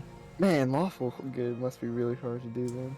Lawful is a very strict thing. Think I think of a good example of lawful good. Would it be me? No. Yes, this isn't necessarily about good and evil. It's more about rules and codes versus being a chaotic piece of shit. Yes. It's weird the way the law, like, by the laws of the multiverse, they are very strict on how their form of lawful is, because technically devils are lawful evil, but they're still lawful. They're very lawful. They have all those contracts and codes they need to abide by. Although Levi is lawful. That is a good example of a lawful character. I was brought back. I mean, it was more of a curse, but it was more of I made a deal with a hag a long time ago, and there are certain conditions, but I don't think that's a code. I think that's just more of a mistake on my part. All right. And what about you, Barrow? Did you want to give your hand at the door? Oh yeah, I was gonna just tell him move aside. All right. With a move aside and your hand placed on the hand where the hand indentation is, the from the center spiraling outward like an iris door, it begins opening slowly enough that you guys can get off the door before falling into whatever it is. And once at its full opening, at the 4 cardinal points where the handprints were, instead are ladders that descend down this very long pipe that is even further than most people's dark vision ranges. Fine, I'm blind. on top of this, you notice that while the what's it for? While the pixelization effect is definitely a theme that occurs outside, the bars of the ladders that descend downward are squared, almost as though they're like pixel bars. Well, we have an open door now. We climb down. Yeah, we do. You most certainly can. Where's that man? Where's the thing? Where's the boy? The is he around? But although I'm blind, so I won't be able to see him. Just kidding. Nice. Scold. No. Do I smell not him? here. Do I hear him? No sign or indication that he's around. All right. Alright. Well, Kind of risky. I'll try to climb down, I guess. we can't do anything without people who know what they're doing, but maybe they're already inside. Either that. Well, if the cube turns, at least we'll be inside. Mm-hmm. What do you Okay. think? Might as well. Might as well. All right. And so, climbing further and further down, there comes a point where you guys are seeing yourselves about to get to a junction, if you will, where this pipe that's been leading you down so long is now going in two different directions, what you'd assume to be to other sides of the cube. No. Maybe there's On a top of center this- to it. When you guys are about to get into the into the junction, something feels really off. Like, you guys are at a point where the gravity shifts, but you don't feel like it's because of the fact that you're going, the island itself is shifting, but because you're inside of a device where gravity is pulled in, so every side has its own center of gravity. So you're in this like, your head feels a little woozy, not enough to like cause like an actual effect, but like, that's weird. It's shifting gravities. Oh, I see. Like, no matter what wall we're standing on, the gravity's always pulling down. Mm-hmm. Ooh. Ooh. Just On top testing of each this, wall. Ooh. At the bottom of this pipe, at the junction, you all see. Oh, I almost forgot to mention. When you guys were going down, when the doors had closed, a small, silent, flashing red light was going off, but no sound to follow it. And then maybe about 10 seconds later, pixel fluorescent lights started illuminating the pipe at about 5-foot intervals. Zzz. You know the fluorescent light sound that we all dread. Oh, I hear that. Ow. Shock. Mm. And so,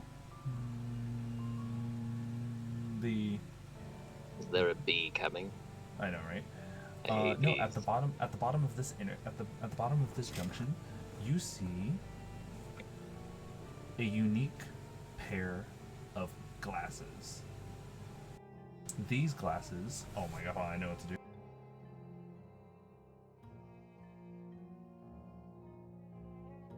You guys ready for this? Yeah. I'm Okay. very ready.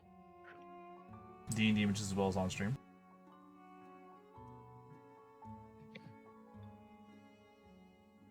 Bruh. I hate you. I hate you so much. My god.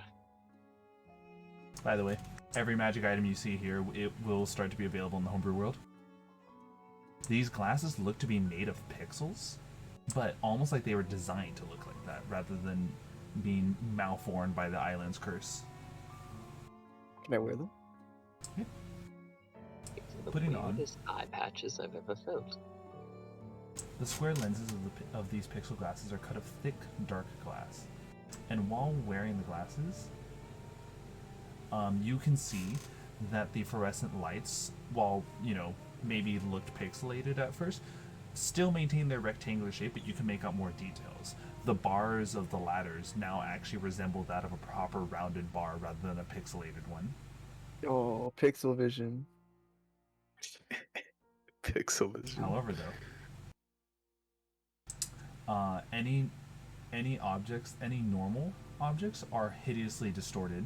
Like, think like for for someone who undergoes the pixel curse, everything that's pixel looks normal to you, but everything that was normal starts to become warped. Oh, dude, my hands. No. Hands look all warped now. It's a little weird. It's kind of like, imagine yourself having permanent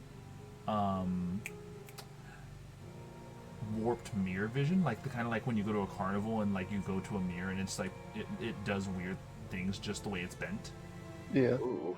That is your vision while you have these glasses on. Ooh. To anything that's not pixelated.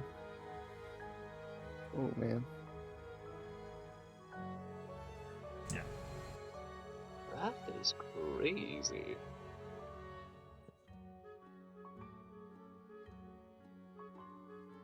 So we just Now, have well, good. pixel I mean, glasses. yeah, wonderful for you. Glad you have those. The frog. mean- Pixel glasses.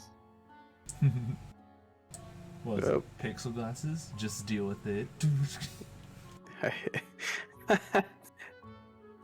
Going? Well, yeah. I mean, I guess, unless these have a use that we don't know about yet. Well, Probably reads the pixelated text, no? probably. Oh, that's true. That is true. You can use this to read pixel text. Or to That's make out fine, things that have been sure. overcome by pixels.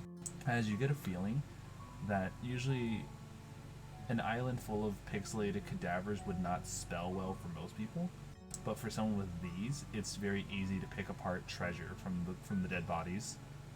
Ah. That sounds useful. Alright. Yeah, we'll just be keeping these, I guess. Alright. Are you putting them away or are you just keeping them on for show? Keeping them on until I need to take them off, to fight. Okay. Alright.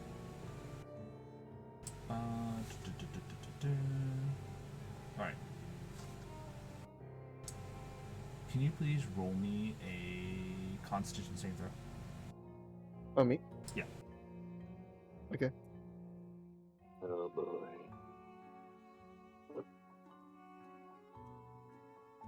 Oof.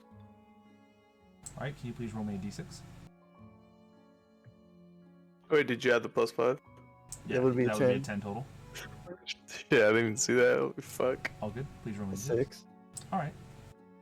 So, for the most part, everything kind of just seems to be alright. But yes. So this intersection, you already know the path that led you previously to the two facing side. You don't know where the other two paths will lead you, though.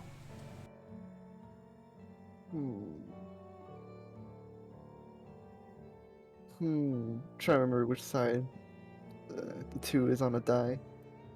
Luckily enough, this is why I have my physical D6 right here. So, Yeah. specifically, let me go ahead and just give me an intelligence check so you can just recall the vague shape and like which sides of it. Oh, wait, hold on. One of you has a D6 on you, right? Yeah, Greg, right? What was it? George, your character came with a set of dice, right? Yeah. The Oh, dragon nice. That's very convenient. is. Okay, yeah, because of your backstory. So, you can tell that from the way this is facing, this area, this intersection of the cube will take you to the 3 facing side and the 6 facing side. 3 or 6. Make you guys' choice. 6 Is there usually like fun. center to this though that we can get to, maybe? You notice all just how do I tens? point this out? It very much like it's hard to make out the way this intersection is, but you feel like this is going to the corners of those sides. Like for example, if you take a look at the two, if you actually like had a D6 in front of you, like I'm showing you, Yeah. the dot where the 2 is conveniently like at a triangular point where it could easily connect to the 6 dot and the 3 and one of the 3 dots. So this is more of just an intersection just to take you from one side to the other. So we're going through the corner tunnels, okay. Yeah, you're right now exploring one of the corner tunnels. Okay. Yeah, I 6 seems understand. good. Then. I'm gonna just create one of my shadows again, and then just have that walk a little bit in front of us. All right. Just You- keep it there, a your good sh- 20 feet. Your shadow has a weird way of like once it starts going in a direction, its gravity starts changing and it starts falling back towards you. Only to Ugh. like have the gravity change back on it and then reverse. It's spinning in place. Bruh. What's happening? It's moving. Its center of gravity is constantly shifting. Oh boy. Spin. It is doing the perfect spiral. Oh no! Is that bad? Should we not go that way? It's just more like because your echo went one direction, but it's not like asphyxiated to the ground. Whereas like that's what the point of the bars are for on the pipes. Oh, well then, can I dismiss it and then Yep. create another one on the bars? All right, dismissing it right before it spins to crazy speed, and the other one gets formed on the bars, asphyxiating itself properly. Nice. There we go, buddy. Hold on. This is so fun. Just in case there's a trap or anything. You have your echo constantly extended out in front of you guys, but at no point does it do that.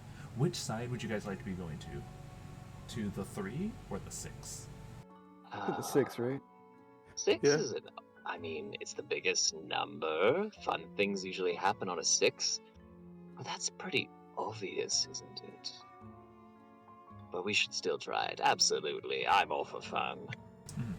Or we can just go in, to the 3 just for continuous continuity. just work our way up from 2 to 3. Where were we at before? We were at 5. That's what they said, right? No, you were at 3 before. No, We we're were at at 2. 3. 2. Wait, we But were at before 3? that, You were before at that, 3. the one with the screaming drills. Yes, you were at 3. Oh, We don't need to go to 3. no, do not. Let's 6 go. it is. Yeah. All right. Making your way towards 6, you guys feel a rumble happen around you as you're approaching the door to 6.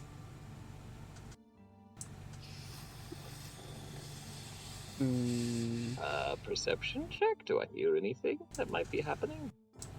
The best I can give you is that you just feel a rumble. You don't actually.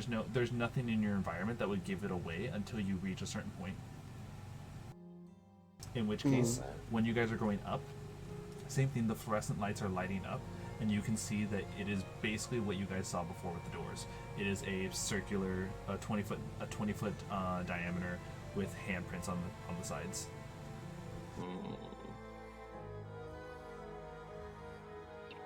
Oh, Baladin. We I should got this. probably knock on the door first, see if we're not submerged underwater. You want to knock? Oh, good point. You're trying to see what? Gonna knock on the door, see if we're not submerged underwater. So Sense to me.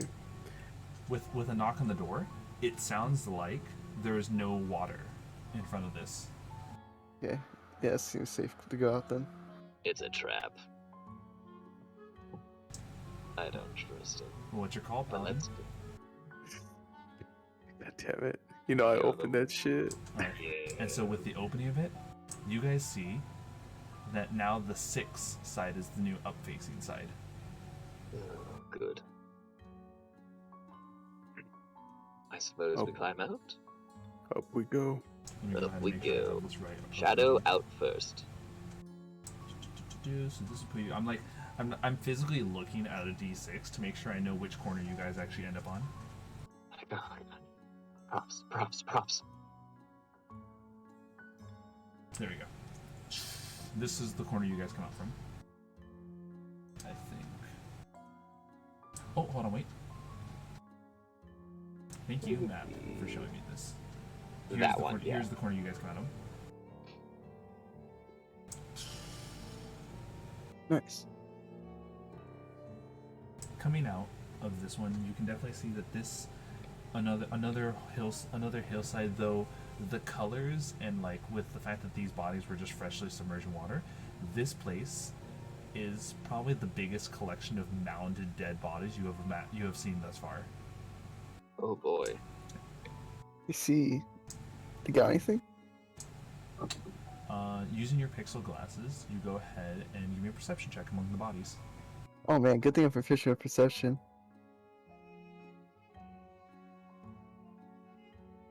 Wait, can I use a key point to activate my astral visage? Sure, for what? Gives me advantage of perception checks. Sure, you can. Okay, I'll do that.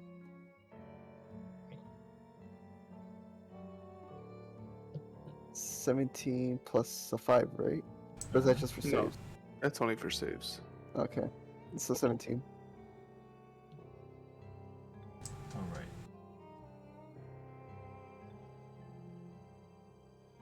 So, when you're looking around and kind of like trying to get a good lay of the land, you all of a sudden fall down a previously unseen hole, and you feel trapped by something that feels like thick roots. Oh But no. looking around, you realize that these roots are the cold, clammy arms and legs of the dead. Whoa. Stumbling to make your way out and break free of these arms and legs, you do manage to find a small platinum idol. Wow. Nice. Alright. What's much use for a platinum idol though? It's just worth it. Platinum idol. Yep, smells like platinum. You guys can And other also things. roll a religion check to know who the idol is of. Seems like a good idea. Sure. I got a 15. I Good got plan. a natural 1. Damn. Kaeru? I think it's a dick. Baal is Bhaal, is one of the gods of the Forgotten Realms. Ball. Ball. No, I said dick, not balls. I know, right? A wholly evil, debased, and sadistic god, Baal was reviled by the majority of the pantheon. So he's very much like a dark god, if not a forgotten one. Oh. Was this idol cursed? Nope. It is just that. But luckily enough, when you guys are also looking around, you see that not too far from where you are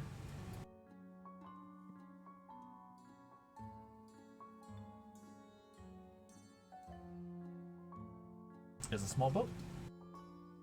Oh, A working one?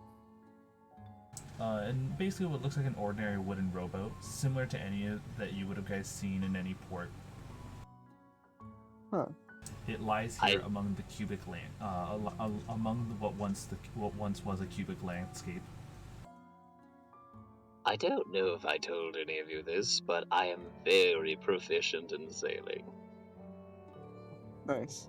Never In would have case guessed. we have a boat now.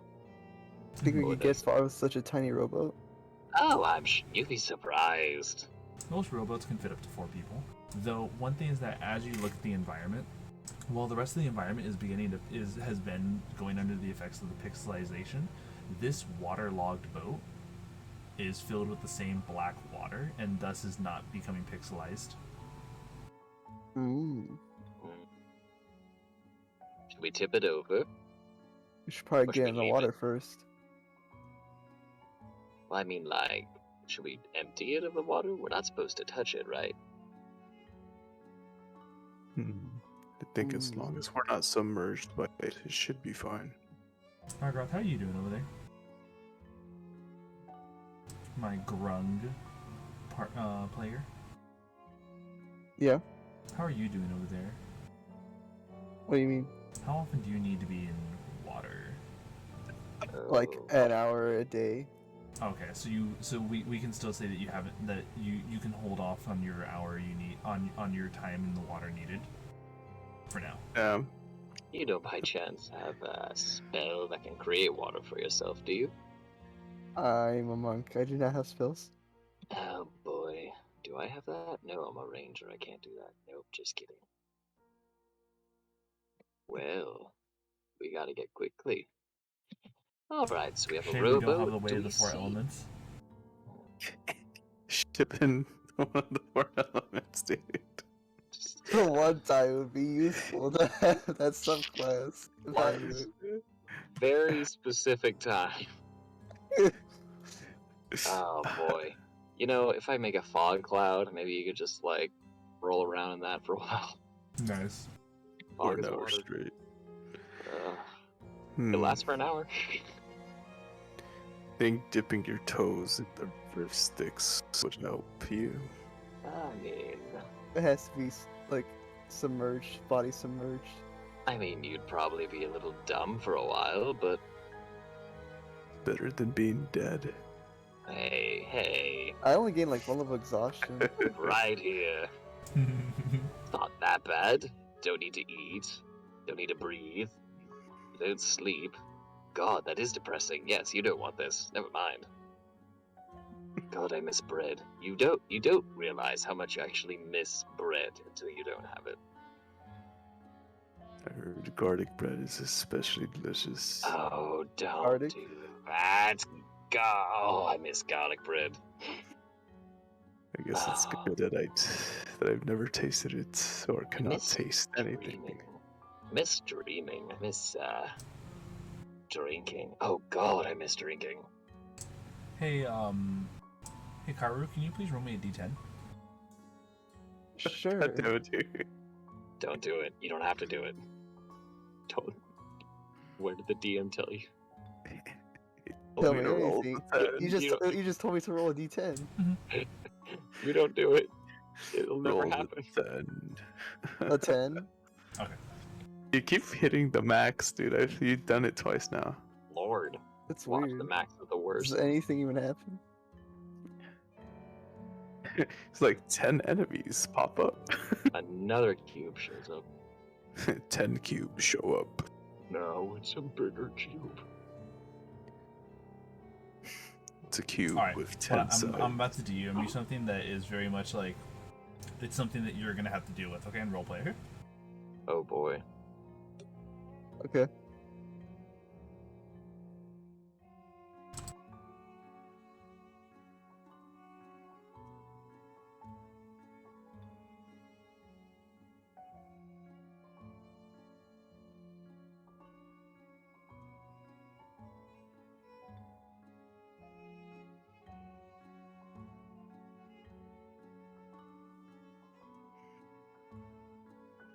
Shit, I need to type this out properly.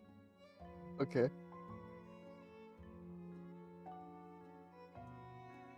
And pineapple. Oh God, how much I miss pineapple. Seem to miss a lot of things. Oh man, you miss a lot when you're dead. I wouldn't know. Oh right, I didn't think about that. I suppose experience something, and then someone who hasn't experienced it at all. How does that work, by the way? Were you someone before you were this, or were you just? Did you just begin? I just beginned. So you just woke up one day. Did you just have all this knowledge? Yes. Essentially implanted into me. Wow. By whom? Most presumably my god. Wow. Even the state of knowing who my god is just implanted into me. Wow. What a crazy world we live in. Indeed.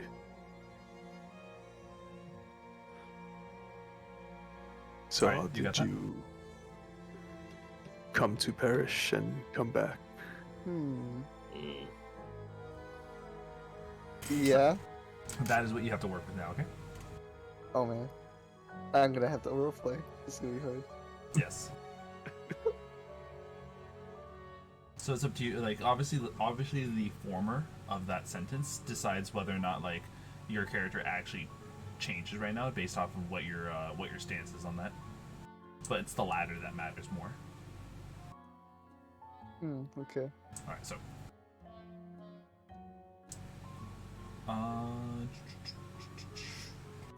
Something on your mind. Yeah, something in your mind. Kaeru. You kinda went a little away there for a second. We're talking about being alive and sleeping, and he's never experienced that. What do you think? Well, I think it's pretty swell. I just Yeah. don't want to die, like I nearly did. Oh, it's fine. Already dead, and apparently he's never lived. Some say Nothing it's to scary be to meet afraid your of. god. Mm. Mm. Oh. Are you okay? Is he okay? Can I make an insight check? Is he doing okay? Do you feel like your character would act based off of what I've sent you, Nix? Do you feel like your character actually has changed their viewpoint up until the ladder is met, or no? If you're about the same, then I'm not gonna do it. Yeah, if it's about the same, then it doesn't really matter. You don't have any adverse effects that are noticeable. Not really, no. I don't think so. Then I Alright. don't Okay. do it. Yeah, I'm you- looking at this Yeah. boat, wondering what our next move is. So Ah. this boat is just in the middle of just the land. Am I correct? Filled with water from the river of Styx. Is there anything else? I'm blind, so I can't see, but do I hear anything else? There in fact is. Why don't you roll me a d6? D6, absolutely. Just don't roll a 6. I rolled a 5. All right.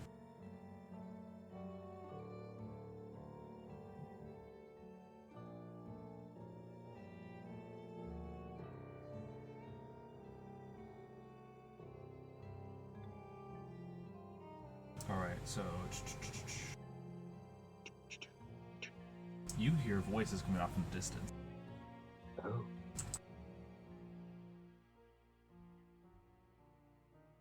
What is that? What sound? Do any of you speak Infernal?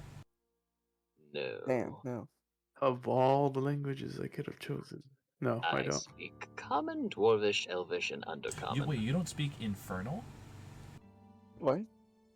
Me? I'm asking Barrows because I thought I saw that on your sheet.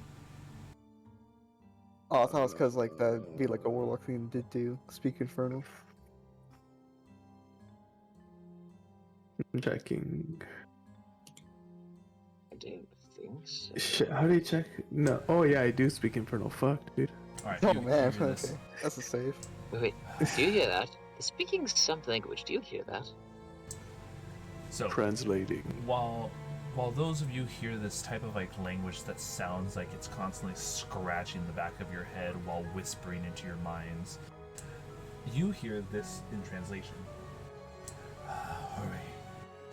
The cube doesn't, this blasted cube doesn't shift often. The sooner we find sacrifices to Tiamat, the better. More gods. What? What? And I hear a when voice. from your guys' vantage point, you can you feel like if you just go a little bit higher up this pixelated ridge, you'll be able to see what it is on the other side.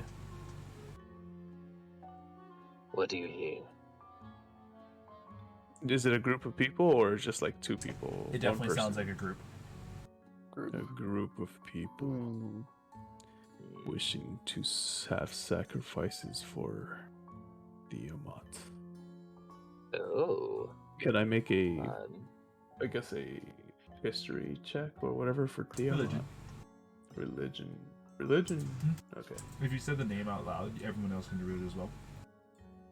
Oh, religion, Tiamat. Fuck. What's 9 plus 5? 9, 10, 12. That's I 14. rolled, 14. I rolled a 2. Tiamat, is that the one with the nose and the rings, or no? The ability to see, I know. I rolled a 14 too. That's so funny. The 14s are good. Tiamat is Yeah. indeed is the dragon god of all chromatic dragons, which are typically evil. Oh Another no. god. Another false god. Tiamat, is that Tiamat? Wait, that's the elephant god, right? The one with the big ears and then the No, it's the chromatic dragon god. It's the stupid dragon. Dragons.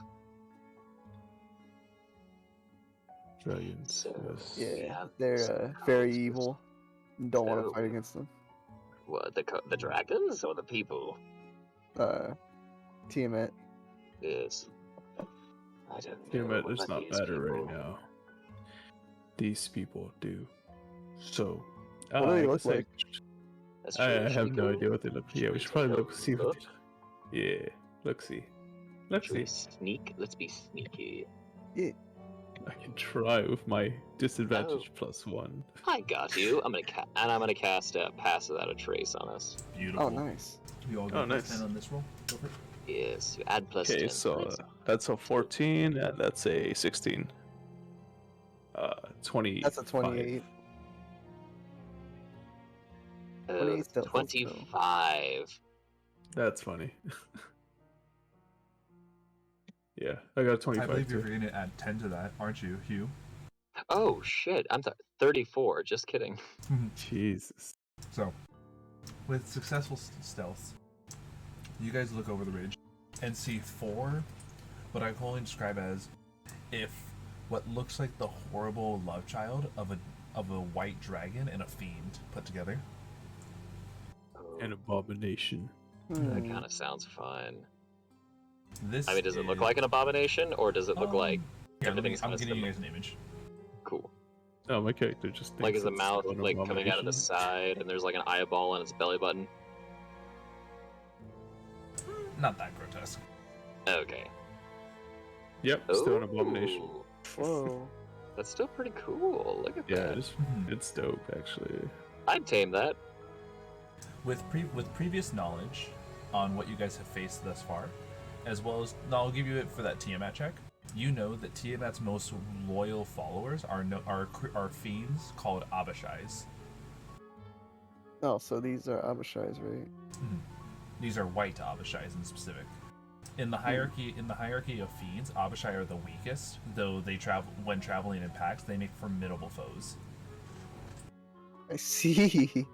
Can we This- even take them on? This is a pack of 4 of them. I mean- There's 3 of us. How I don't formidable like are asking. they? Are they pretty formidable? Could we take them? Do not fear these fiends. And I start Nor do walking. I. I start stealthily walking towards them. Yes, let's Okay. let's get them by surprise if we're gonna do this right. If Alright, you guys yeah. are going to get if you guys want to get the drop on them, I will allow you guys to all declare what you wish to do at the same time, so you can get this proper sneak off. Okay, how close can we get? That's my question. So, with the rolling hills beginning to become more and more pixelated, it's very easy to discern what is pixelated and what isn't pixelated from among the environment. So, maybe the closest I can get you guys is 30 feet. 30 Just feet? just because at that point, it's pretty obvious to tell that you guys are unpixelated creatures in a pixelated world. Yes. Oh, are you giving us an attack? Wait, are they and a- pixelated as well or no? Oh, that's actually a good question. These Abishai It's are gonna not shrink the pixelated. image to impossible size. Oh, Okay. okay. Yeah. It's like, gotta shrink the image real quick. I know, right? No. These ones, I had to quickly look at the page in the book. It is, they are not pixelated. Okay. Okay. Well, I could cast a fog cloud to distract them. I'm pretty good when it comes to obscured areas. And then when they come into the open, you could take them. Does Double Sight allow me to look through fog cloud? Let me check. I I mean, can always, yeah, just Double use my sight allows visage you to see to through magical see. darkness, but fog cloud is a different type of obscurity. Oh, Also, Is it? okay, yeah, never mind. you need to declare if you guys right now you guys are declaring what you want to do. This is your guys' game plan discussion. Your actions typically will be committed in an order based off of dexterity checks, but it is assumed that you guys are doing this at the same time. Okay. how close are they? Is it together? just an action or can we do bonus actions as well? Just an action. Ah. To because you're already gonna get an ambuscade turn, you're already gonna get a surprise round on these guys, depending on how many of them you affect.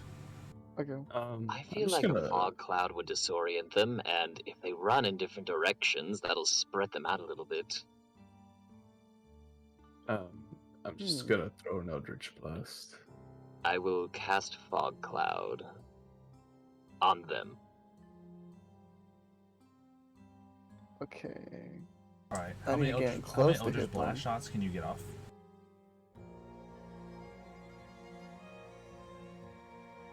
Come again? How many Eldritch Blasts can you get off at once? I think it's I mean, 3. I do 2 attacks. Well, Eldritch Blast, it levels up with you, so I think you get 3 Eldritch Blasts after level 11. Oh, That is correct. yeah, you're right. So that means you can affect 3 of the 4 Abishai at once, getting the sneak attack on those 3. You know, I if you're- just if you're realized aiming- if you're when aiming- Sorry, go ahead. Say, if you're trying to like aim to get as many of them surprised as you want, you would want to probably divert to disperse your attacks. Yeah, that's fine with me. I can do that. You know, but you know what's funny, Chris? When I was fighting The cadaver. the cadaver, I was only doing 1 fucking beam, dude. Oh no! Oh dang! It just dawned on me too. Yeah. Oh my god. You probably could have done better against it, but It's still Yeah, fight done over. better, but it's definitely a very like New Nah, I character, get who dis? I know, right? it. Yeah, honestly. Okay, so yeah, do 1 oops, I didn't mean to roll that. Okay, so 3 different attacks then. Does that count as my attack action for just 1 Eldritch Blast, right? Yeah, It's because okay. it's not an attack action; it's the cast spell action. It's a casting spell. Okay, gotcha. And so you get Alright. 1 shot per. You get 1 attack roll per Abishai. Okay, be so aware. it's 21 on the first one, All right. 27 on the second one, and then only 17 on the third one. All right. 3 of the 4 Abishai were hit. Okay. I would say, Kaeru, do you have a way of getting a range attack on the 4th one, or no? And no, I'm just melee. All right. And we already know that our boy Hugh is getting a fog cloud. You said. Yep, I'm gonna Alright. put that right on them, and then essentially once it's on there, I'm gonna rush in there. All right. Oh yeah, I could just do the Only- same. Though. Only one of the Abishai was not surprised because they were not damaged in the sneak attack. So for this, it's time to roll for some initiative. Do I Yeah. roll the damage? Yes. Go, but I need the roll of initiative because it won't allow me to affect numbers until then. Got Alright. you. Do I have Oh, the those? nat 20. Hold on. Let's go. Oh, fuck off. 16. I got 16 on both rolls. That's so funny. Hell yeah. Oh god, my initiative is Hey, I have a +1 on dexterity. Oh. It's a +4, but I keep rolling like crap. Can I add anything to that? Man, Oh, I still have my Echo still up as well. So yeah, my Echo and I are both going in there. Yeah, I'll be going in there too. Alright, sounds good. I forgot I had. Now I need to actually get some like darts or something. Something to throw. I have a bow if you want it. Yeah, that will be useful. The longbow. I have ammunition if you need it. I'm not gonna use it. Yeah, that sounds good. Do you want that now? Sure. Alright, you can have. I longbow, and I think I have like 20 arrows. 20 arrows, I'll yeah. make great use of it. All right. So I'm gonna go ahead and record the ones that were attacked. Go ahead and give me the damage for each of them one by one.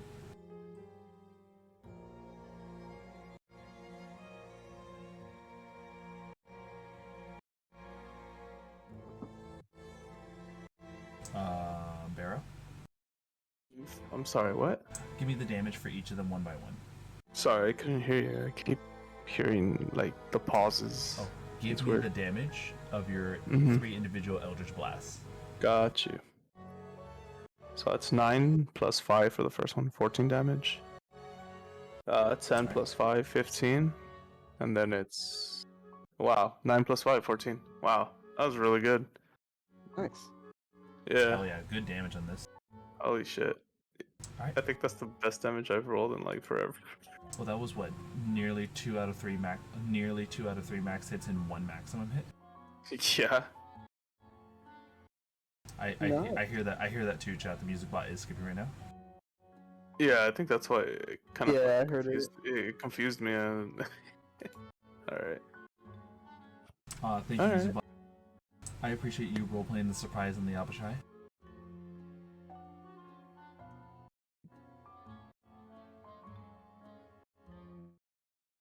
There you go.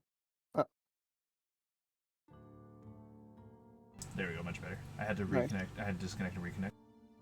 So, Welcome back. with that, we're gonna go ahead and get things started. Kaeru, you have an ambuscade turn to utilize. Yeah. How far away are the? Once again, this Thanks. all begun 30 feet away from them. Oh, okay. Yeah. I could just like move forward towards the one that's not surprised. All right. Now, question: do you have a way of seeing through the fog cloud? Because that was cast over the four of them.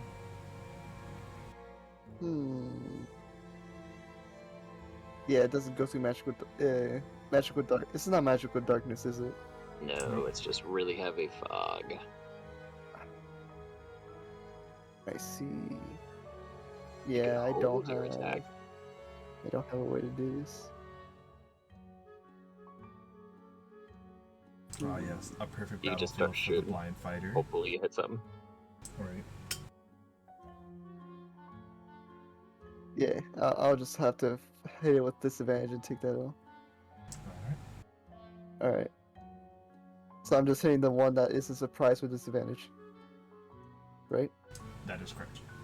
Okay. Do it. Actually, technically, you can hit any of them. It's just the one who is not surprised is not taking any damage. So if you guys are trying to focus on the one that has the most that has like that doesn't have the handicap like the rest, that is probably your best bet. Yeah, that's what I'm doing. Gonna try to hit him. All right. Since you are rushing into the fog cloud, you will have disadvantage in these attack rolls. Okay. Yeah, I understand. Perfect. It's 15 hit. 15 does successfully hit actually. Oh, so nice. I see that's 5 and 8 damage plus the D8 we're about to see. No, I haven't activated my astral. So. Oh, okay, 'cause- never mind. Yeah. Can I do a stunning strike on it then? You can. Let me go ahead and roll the con save. Yeah, it's a DC of 20. How does a 13 sound though?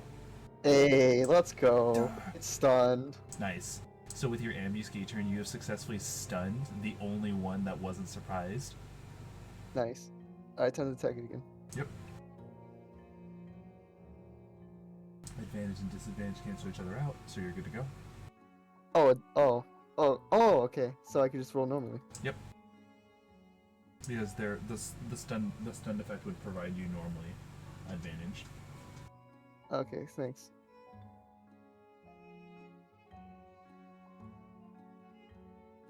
That's 19, nice. That's 7 damage. Yes. Did you want to use your ability to unfurl the astral form yet, or are you holding off on that? I can do that in the ambuscade? That's a bonus action thing. This isn't your ambuscade turn anymore. Your ambuscade turn was to go in and punch, no? Oh, that's 2 attacks though. Oh, never mind, you're right. Also, I almost forgot to mention this. Yeah. You only did 2 points damage before. Oh, it has resistance, okay. Yes. Specifically to add into this, Abishai may not be the strongest of devils, but they are devils nonetheless. Silvered weapons are the way you bypass their resistances. Hmm. I So see. you guys are fighting a battle with creatures that are innately resistant to physical damage, so long as the Holy attack is shit. not silvered. Taking a damn magic Physical weapon. damage. God damn it. Yes. Okay. Key part about that. So the next one did hit, but you only did 3 points damage with this one. Alright. And now it's your full turn. Alright, now to use the bonus action to unleash my astral form. Nice. That takes away a key point. Alright, time to wail on the one that's stunned. Alright, let's go.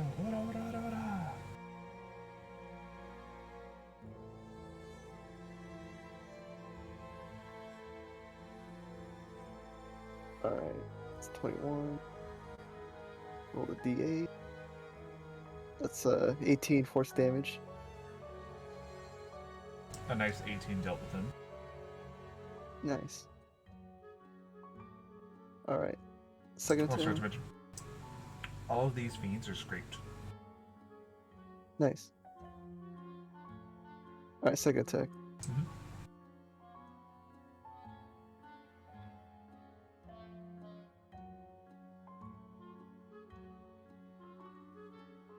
It's 16 hits, right? A 16 does hit.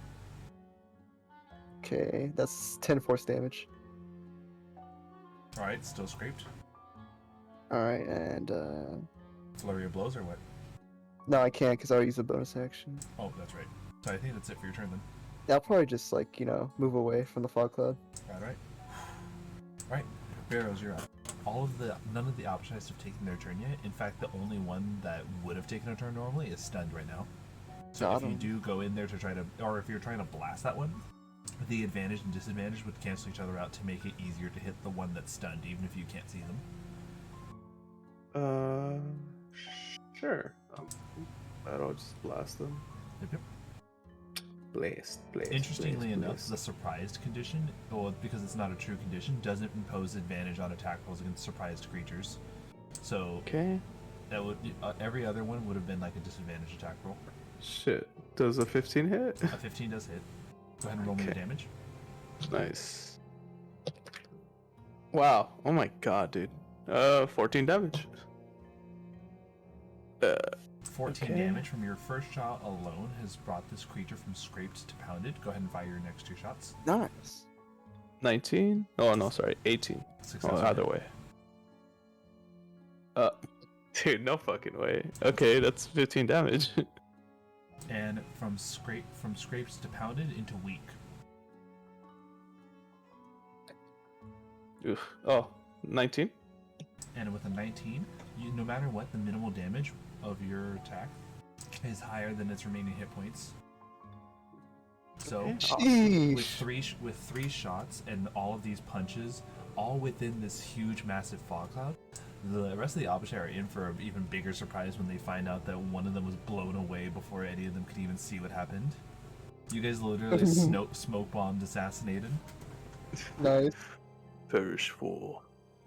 Alright, that was all three of your Alright. shots. I think I have a bonus action still.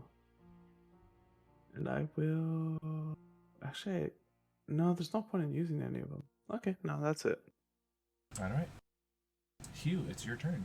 All the remaining Abishai are still surprised.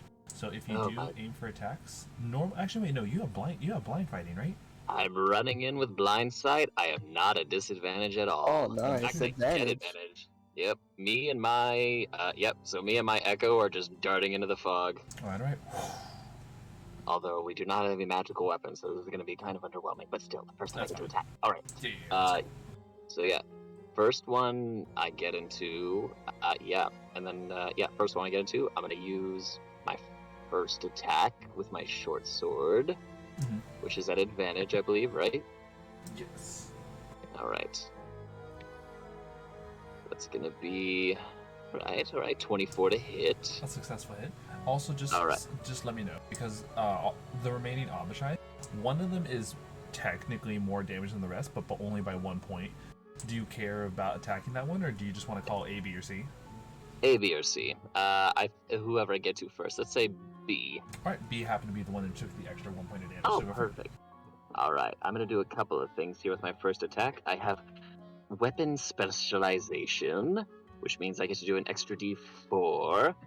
So, well, first I'm gonna do the piercing damage. So, alright, it's gonna be 10 points of piercing damage. Which would be 5. Alright, and then I also have Dreadful Strike, which I can do once per turn. It's a Fey Wanderer thing. Mhm.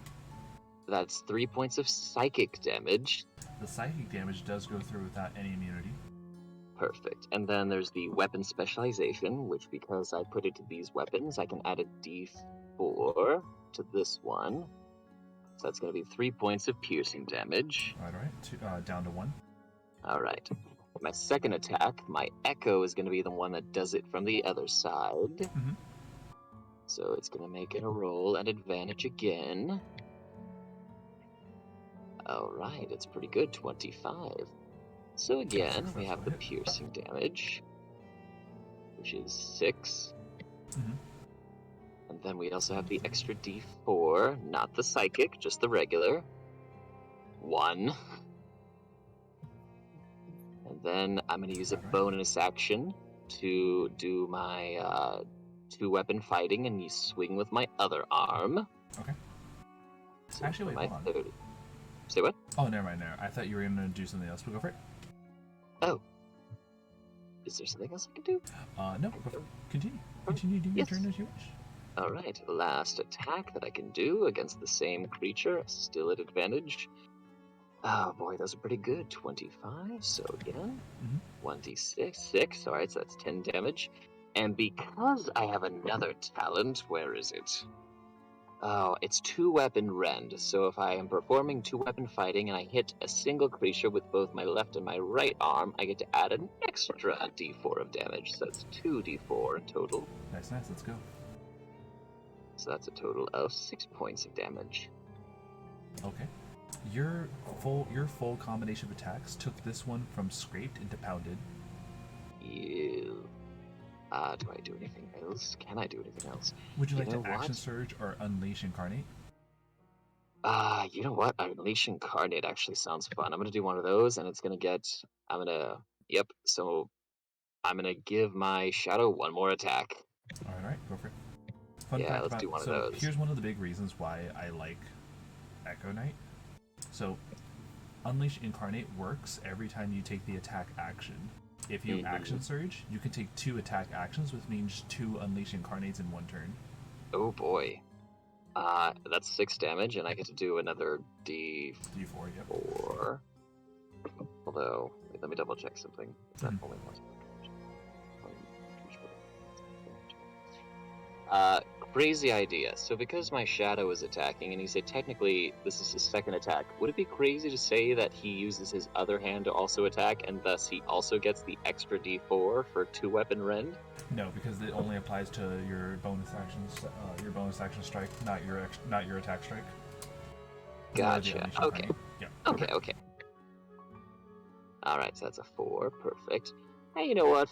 Fuck it. Let's do an action surge. All right. This will give you an extra 2 attacks, 1 from you, 1 from your shadow, and if you wish to unleash incarnate, that would be an extra 3rd attack. So you would have done 7 attacks in 1 turn if you do that. I will do that. So 1 more attack. First one. All right. Oh, wow, 15. That does hit. Okay, good, because that was bad. So the first one's gonna do 6 piercing as well as 3. I'm keeping track of it. This one was a grand total of 4 in the swing. Go for it. Perfect. All right, another one. Okay, wonderful. 24. Another d6. Oh, my computer's doing something. And another d4. That's 1. All right. And then I'm going to do 1 more of the Unleash Incarnate, right? Incarnate to do 1 more attack. All right. Whew. You Fighters, man. Damn. You are one scary motherfucker with what you just did. Oh, I did not do that advantage. Let me roll one more time just in case. Okay, cool. Same. All Okay, right. 26. 1 more d6 and 1 more d4. Wow. Jeez, man. All I keep hearing is just all these numbers. It's the And fucking. another 3. It kind of reminds me of the. Hey, I only get like hey, this man, when I play Nargaroth. You want a piece of what he's having? No. That's what I Gotcha. thought. All right. All right. There we go. Do you understand? All of this was cut in half, and you took a scraped Abishai into the weak condition. If it did not resist everything you dealt it, you did 80 points of damage in a single turn from attacks alone. It's almost dead, isn't it? This is almost dead. Yo, time to use Alright. spring attack. And on top of this, the worst part is that was your entire turn. All of these Abishais were the ones that were surprised, so their turns just skipped over. Yep. So it is back at the top of the order. Oh, really? Oh, dang, I could just didn't get to use my spring attack. Rip. What's your spring attack? Oh, it's a talent I took with like mobile. Makes it so I can use a reaction to move half my move speed and take 1 attack action. Well, what are Damn, the requirements for this reaction? just use a reaction. It's only used once per like long rest though. Oh, if you want to use it right now, then you can. Yeah, I'll just do that. Go for it. Give me the punch with your force damage. Attack that nearly dead. thing, man. Remember this. This one is not. This one is not. Does not have Stunned. any condition on it, so it is a disadvantage attack. Yeah.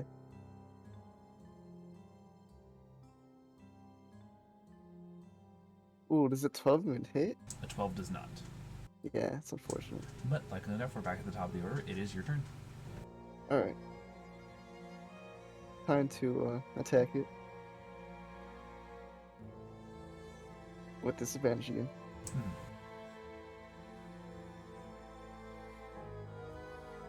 It isn't that one. Well, Ooh, and that one provokes an opportunity attack from all of them that are in melee range.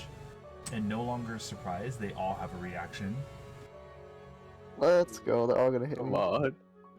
They all are just like, that's it. They all go for this bite.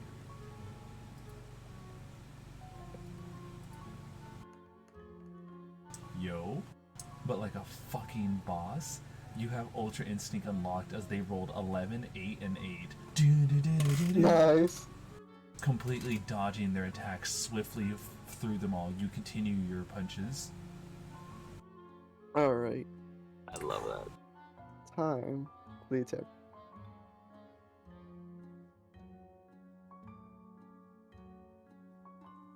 Finally, a 16. That is a successful hit. What's the D8? That's 13 force damage. That is enough to kill one of the two remaining Abishai. Alright. Two Abishai left. Huh? Two two Abishai Abishai? left. Alright, 10 for your blows. Oh, almost forgot. Actually, wait. No creature. Oh, almost forgot. The Abishai do have a reaction. Oh wait, no, never mind. They just use the reaction to attack you. Go for it. Continue. Yeah. Flurry of blows, you said? Yeah. Alright. Both of the Abishai that are remaining have the exact same number of health, so just say A or C. A, whatever. Okay, go for it. Alright. Alright, can I use a stunning strike on this one? You can. This one goes ahead and makes the con save. It rolled an 18. It got stunned. Oh shit, and once again, you have extra damage to stack on this, right? Yep. Are you gonna punch the other one? 11. Alright, so 11. Yeah, sure, why not? You son of a bitch. These things don't even get a turn. Yeah, Nope. time to punch the other one. Fog cloud. Can I do a stunning strike? Yes, you can. Let me go ahead and give you the con save. Don't This one rolled- spend this your one rolled key a all 21. in one place. What, Xena? This one rolled a 21. Oh, I fucking passed. Damn it. I'll let you know. Actually- I'm really surprised when Abid. Okay, sorry. What were you saying? No, I was just gonna make a joke. Go ahead, man. Yeah, you gonna say Xena? I would say I'm really surprised that so many of them failed your stunning strike when these things have actually pretty decent con saves and advantage on saving throws. Really? What the hell? Yeah, Wow. Wow. but then I guess the game's like, hey, you know the cadaver thing? Let me give you a break. Yeah, I nearly died to it. Literally almost died an hour into the session. Mm-hmm. So, go ahead, and this was a grand total of how much damage? It's 11 force damage. Thank you. Oh, wow, you did 11 to the last one and 11 to this one. They're still the exact same health. Both of them are still scraped. But This one's stunned. Barrows and Hugh, it is pretty obvious that there is only one that is not stunned. It is up to you guys if you wish to gang up on the one that is stunned to at least get rid of the one that you guys have the biggest advantage on, or try to take it out the one that, for the most part, doesn't have still is able to perform normally. Barrows, if you do aim once again, you'll have a normal attack roll on the stunned one, or a disadvantage on the one that's normally moving. I'll just do a normal one. Go for it. Alright. This guy does not have high AC. I literally have to roll less than a 5. Why Abishai are the lowest in the Xena, I have hierarchy a of Abishai? question. What's up? Do these Are they immune to the poison condition? They are. Damn it. Most devils are immune to poison and the poison condition. Okay. I remembered it. Gonna, No, it's exactly. gonna. I'm gonna Eldritch Blast. All right. I mean, there's no point in me Let's just find getting your to 3 melee shots. range. Alright. See. What the Only fucking 8 damage. 8 damage, right? Yeah, for the first one. Okay. Oh shit, not one. No opportunity attacks can be made. Okay, cool. And your And last one? then 19. Go for it. Oh, 15. That one is pounded. Hehe, pounded. Hell yeah. Alright. Brother. And Hugh, with your blind sense, it's fairly easy to tell which one of these two is pounded and which one's scraped. The pounded one is the one that's stunned, so you would have advantage on your attack roll. Yo, pound him. I think I still have advantage either way. Yeah, because they can't see you, but you can see them. Yeah, it's true. Who's worse off right now? Pounded. The one that's pounded and stunned. Me and my Echo, we're gonna go to that one and just pound the living hell out of it. Alright, Go for it. still at advantage. First attack is mine with my left. No, my right. No, my left hand. I'm left-handed. Yep, let's My go. left hand. Let's break this Abishai. First for me. Alright, grade 22 to hit, so it's Nice. a D6. That's 9 piercing damage, plus the first D4. Mhm. Which is going to be 3, and then because it's a new turn, I get to add an additional d4 of psychic damage, Yes, it which is. is this. So that's going to be 1 point of psychic damage. Alright. Let's go ahead and see your second Alright. attack. And then my second attack will be from the Echo, so Okay. advantage. Oh, that rolled for a while. I've been rolling a lot of ones, but that's okay. 26. Yeah. Alright, the first d6. Alright, 10 points of damage, plus a d4, that's a 2. And then my bonus action attack, my right hand, This is me. the one that gets the 2 d4s, right? This one is going to be the one with the 2 regular d4s, yeah. Okay. 28 to hit. Nice. Alright, 1d6. It's going to be 8 plus 2d4, which is going to be 6. That is a grand total of 14 cut in half. You are a monster. You have also brought down another one. Nice. Nice, dude. All that's left is the Abishai that is... All that's left is the Abishai that wasn't stunned. And What's since the you don't have Abishai gonna another do? action, the Abishai, you hear him, yo, fuck this! He is attempting to leave, but the only person who can make an opportunity attack against them is Hugh, because Hugh has blind sense. Oh, Dang. Nice. yeah, no. I can do that, yeah. I think only I can do that. Well, my Echo can do that, but I don't think we both get to do one. I think it's just me. Yeah. Alright. I knew I should have gotten Sentinel, but it's still at advantage, so... Okay. Come on. Oh, that's such a shitty roll, but it's still 17. Alright. A 17 does Alright. successfully strike. A d4. Okay, 8 plus 2, that's 10. Alright. It begins to fly away. And Barrows, before you can aim any of your Eldritch Blast against this in the air, you're the only one who sees this. You remember that fog that surrounds the island? Yes. Okay. The fog begins to turn red as you see tendrils of what I can only describe as veins of blood streak out from the fog and grasp the white Abishai who was attempting to fly away from your guys' fight, draining the absolute life out of it and killing it mid-air. Oh my gosh. Oh, boy. The two of you hear a thud as a thud with some sounds of pain and impact. And when the fog dissipates, you see the dead Abishai on the ground. Though it definitely strikes you as odd because you don't see any indication like Eldritch Blast was the final point of damage to it. Can I make a medicine check or On what? on the body, like to see, like, essentially how he was killed, or no need? Oh no, you visibly saw the sky streak out Okay. red veins of blood at him. Okay, just making sure. Suck them dry.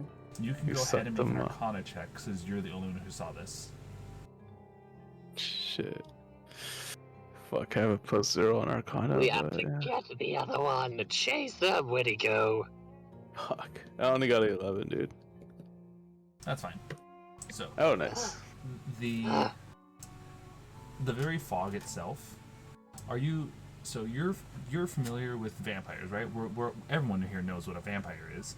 Yeah. Did you know Yeah, they suck that there's people. a thing called vampiric mist, which is just straight up blood-sucking fog? What? What kind of spell Alright. is that? It's not a spell. That's a creature. Oh my gosh. And so this thing was just completely eviscerated by a swarm of vampiric mists that sucked the life out of it. A swarm. How are you supposed to fight against mist? Yeah, exactly. You tell me how. You cry. Vacuum, I guess. Gotta suck the suckers. Specifically, by the way, in case you're wondering, there's actually an image for what vampiric mist typically looks like when it's attacking someone. Oh, goody.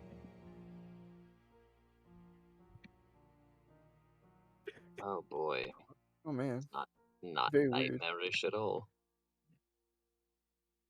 Okay, yeah. So just get a Vampiric vacuum mist to is it. really is really scary to imagine that, like, it's, how do I put it? It's hard to physically damage mist. It's in the same way you find an elemental where they're just innately resistant to physical attacks. Smoking kills. Yeah, exactly. Oh, fucking. How fucking dare you? Nice. Yes. Oh my god. So that is the very fog that surrounds the island is just straight up necrotic, life-draining damage. Great. Damn. So I guess we can't get out by boat, can we? Good thing we didn't test that. I know, right? So no one knows. It's dawning on you more and more that the only true way to escape this island is to grasp control of the cube, and you at least know that. Wow, I'm actually forgetting his name. It's in our DMs, man.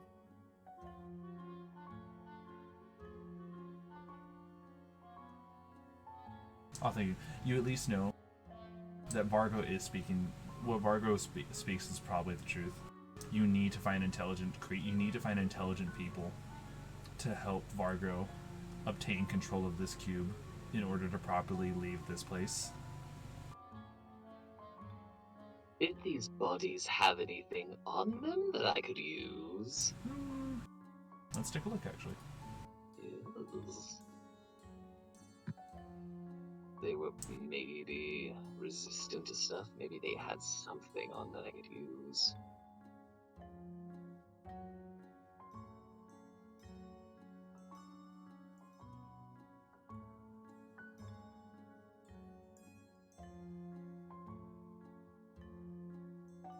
Let's see.